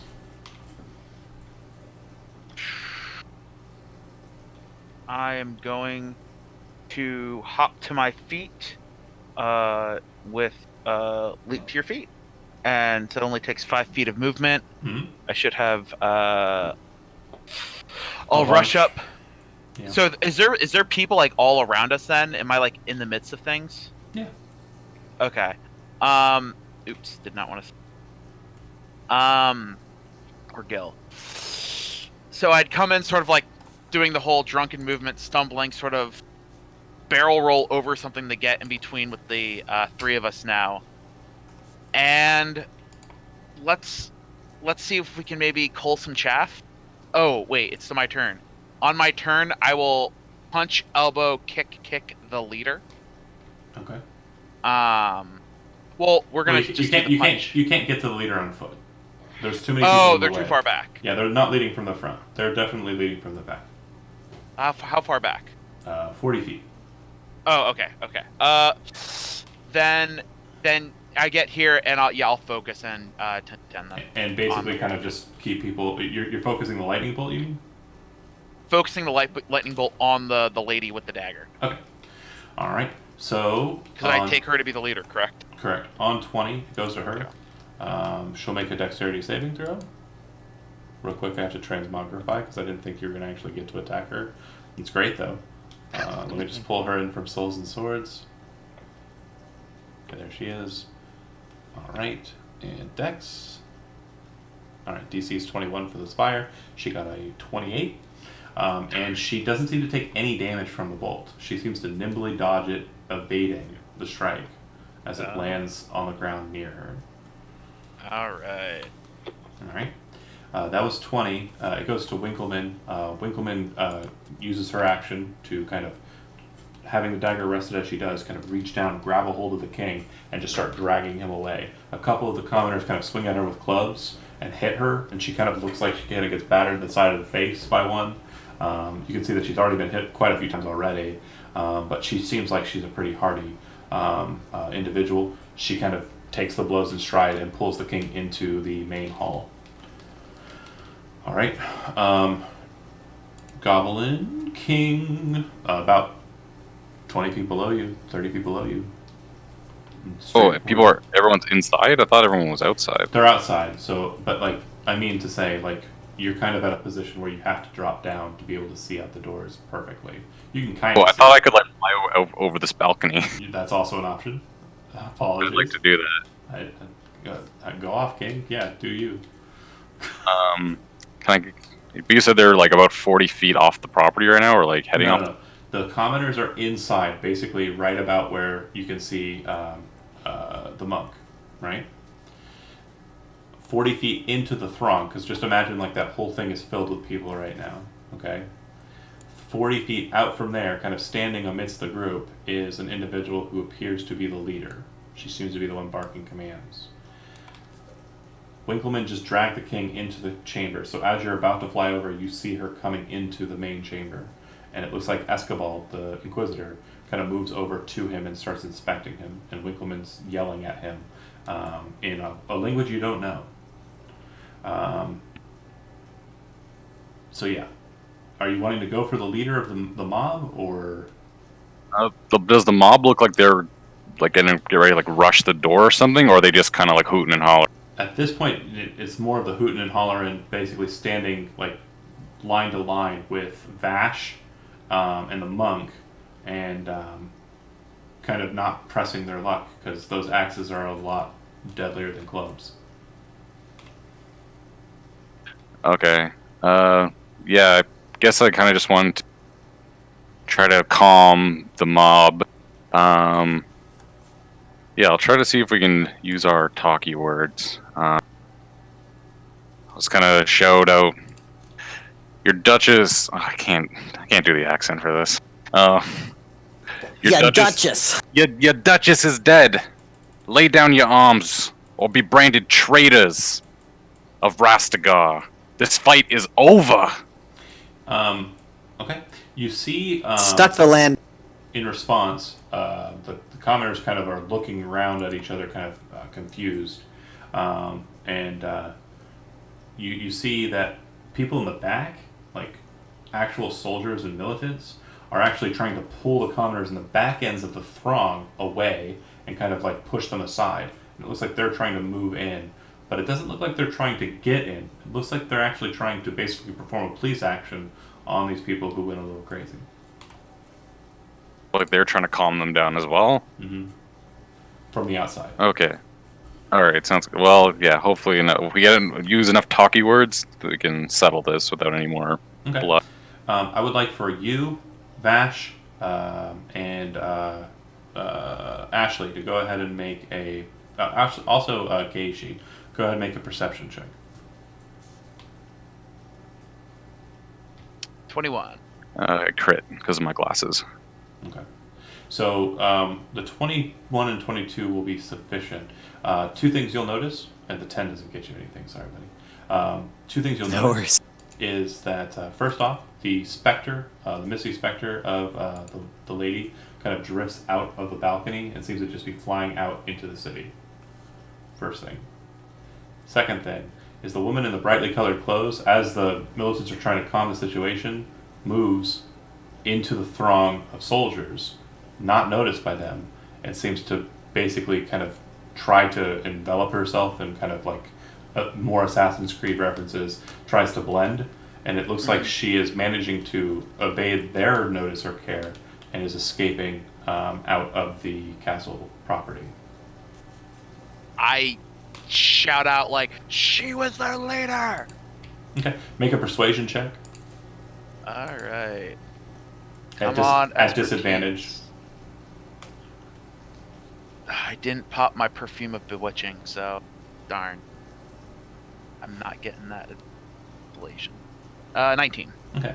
You can add +4 because I'll use a reaction for a flash of genius. So you'll add my intelligence mod. Nice. Okay. 23. Looks like a couple of the guards of the outer houses are turning in on them. You also notice that the militants, some of your own retinues, are actually kind of mobilizing with them, trying to kind of calm this rowdy crowd. From what you can tell, it looks like about 30 or so individuals who were kind of led into kind of a anger by these individuals. The woman seems to escape from what you can see right now, but it looks like people have chased after her. And basically everything's kind of brought to right as these individuals are kind of reprimanded for their actions. Escabald seems to be focused in on the king, and Gil, you kind of make your way downstairs, right? Yeah, sure. Okay.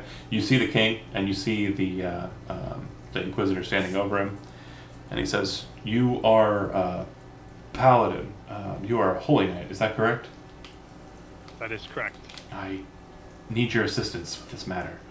I think we can rectify what the assailant did to him. I sense the taint of undead, but it hasn't fully enveloped him. He is nothing more than a spawn at this point. If you can aid me in this, we might be able to purify him.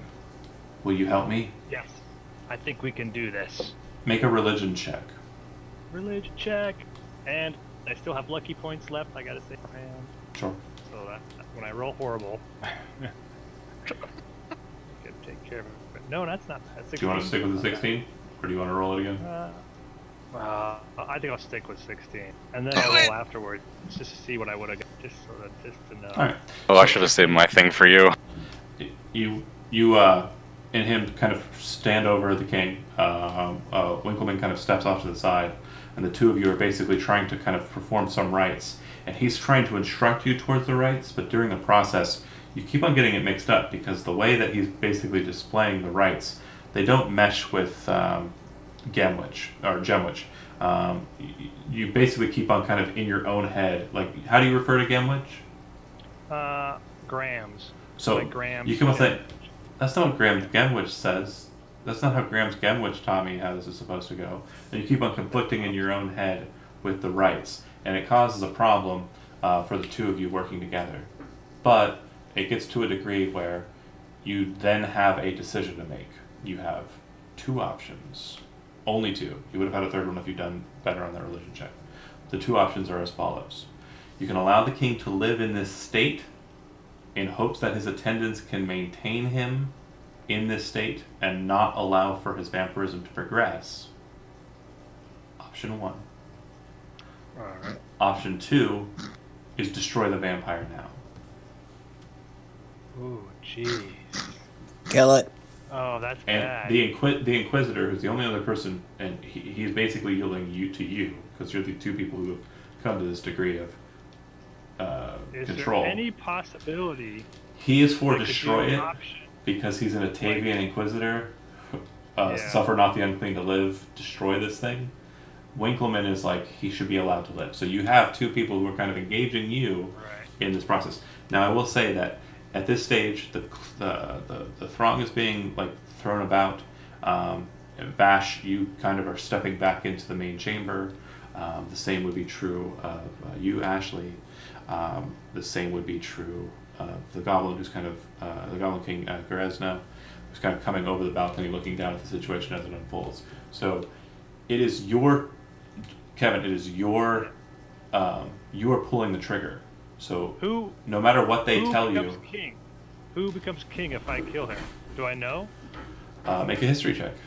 Anybody can I make do have history. history. Everybody can make a history check to see what the line of secession would Check. meet. 18.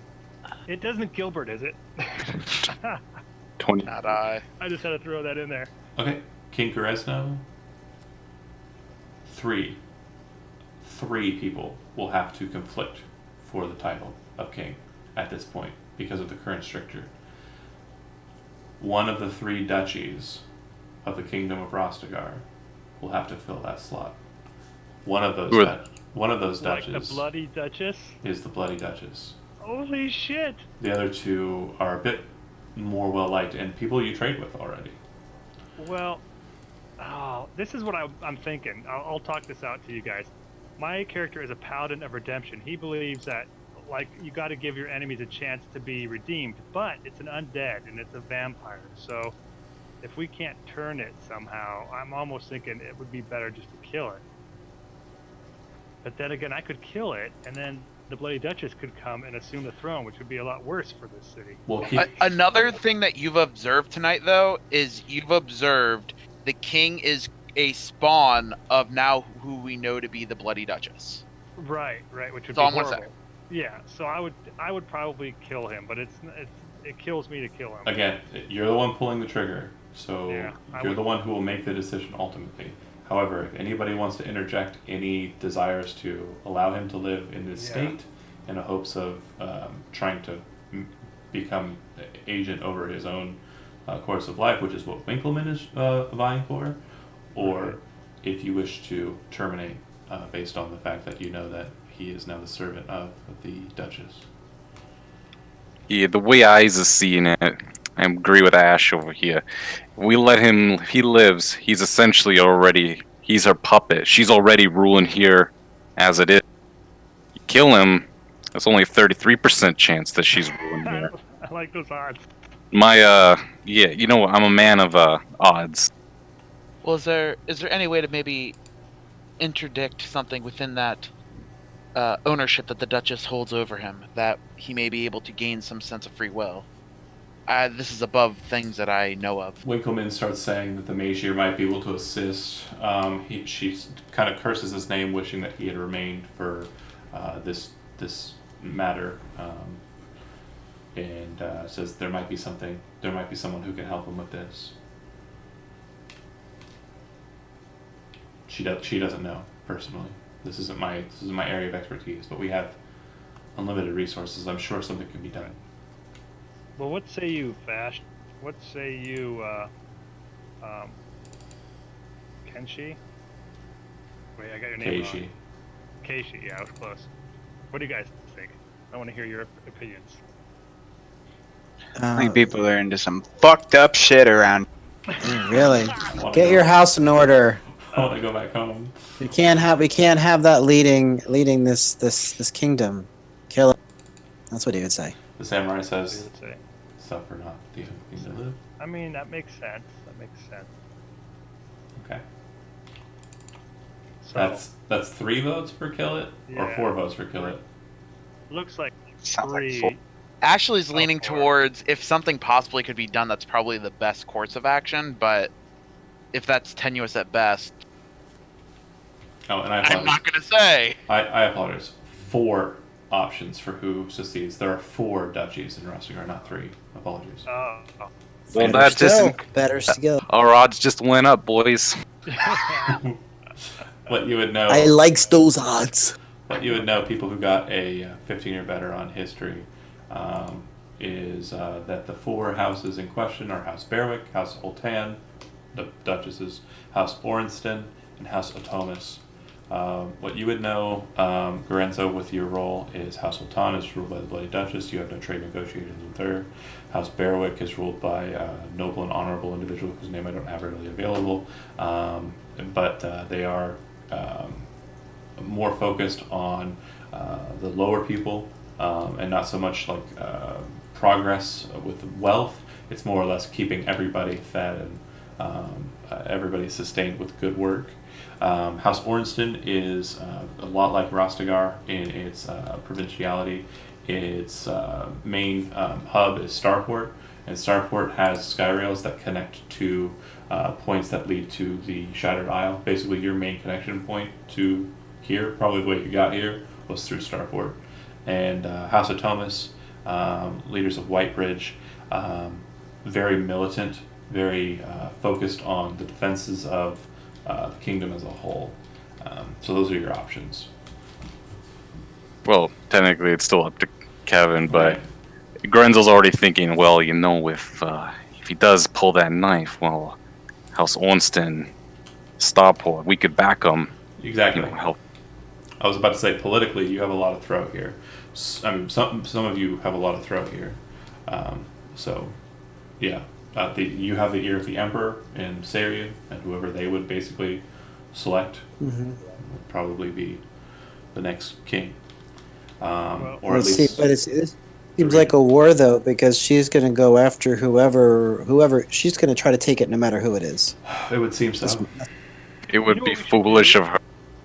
We should take all those duchies and say, okay, we know you're all going to fight over this, so let's just put Gilbert Kergosler on the throne. Oh, So- jeez. What- We don't even Everybody know who likes that him. is. What's your choice? I know we don't. I'm just joking. But in real life, I can't cut this kid's head off with a rapier, so I'm gonna have to grab like your axe or something. Decapitate. This isn't Highlander. You just have to pierce the Oh. heart. Oh, I thought I could decapitate him. You know, it's, I mean, if you want to, there you can be can. only You can. one. Honestly, Kevin, you can murder however you want to murder, but it doesn't have to be that dramatic. Is what I'm saying. Decapitation is pretty dramatic, but it's also pretty, for like a vampire spawn. That's the way I'm going. Axe. Okay. Axe to the head, cutting the head off.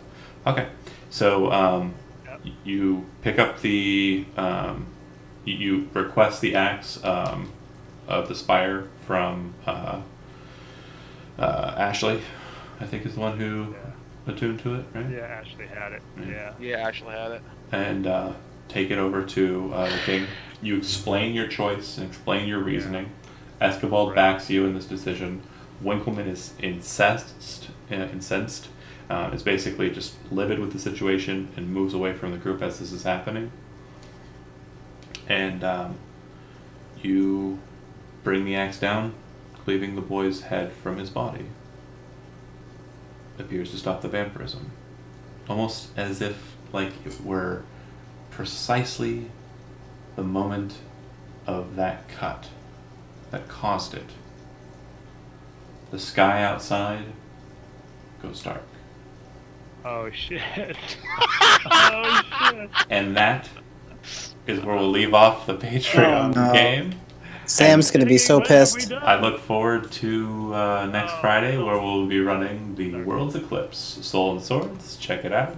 See the aftermath. Well, we'll have some catching up to do. Chronologically, we're behind this game, but once we catch up, it'll be fun. All right. We're really going. Brox for a doesn't timeline owe on money this. no more. Yeah. The man's is dead. That's why I wanted him dead. Way to get No, on, I way to get on that, even buddy. even being the case, Brox wouldn't have wanted him dead. But because I'm not Brox, I had nothing to say. I had no. One more important point I should have mentioned, apologies, before the head was cut off, because there was a bit of discussion and time between there. Mallard comes back with the woman in bright colors and leads her into the basement. Sorry, that's something I wanted to mention. Oh. So that's important too. Okay, I'm done. Thanks for watching. Stopping the stream.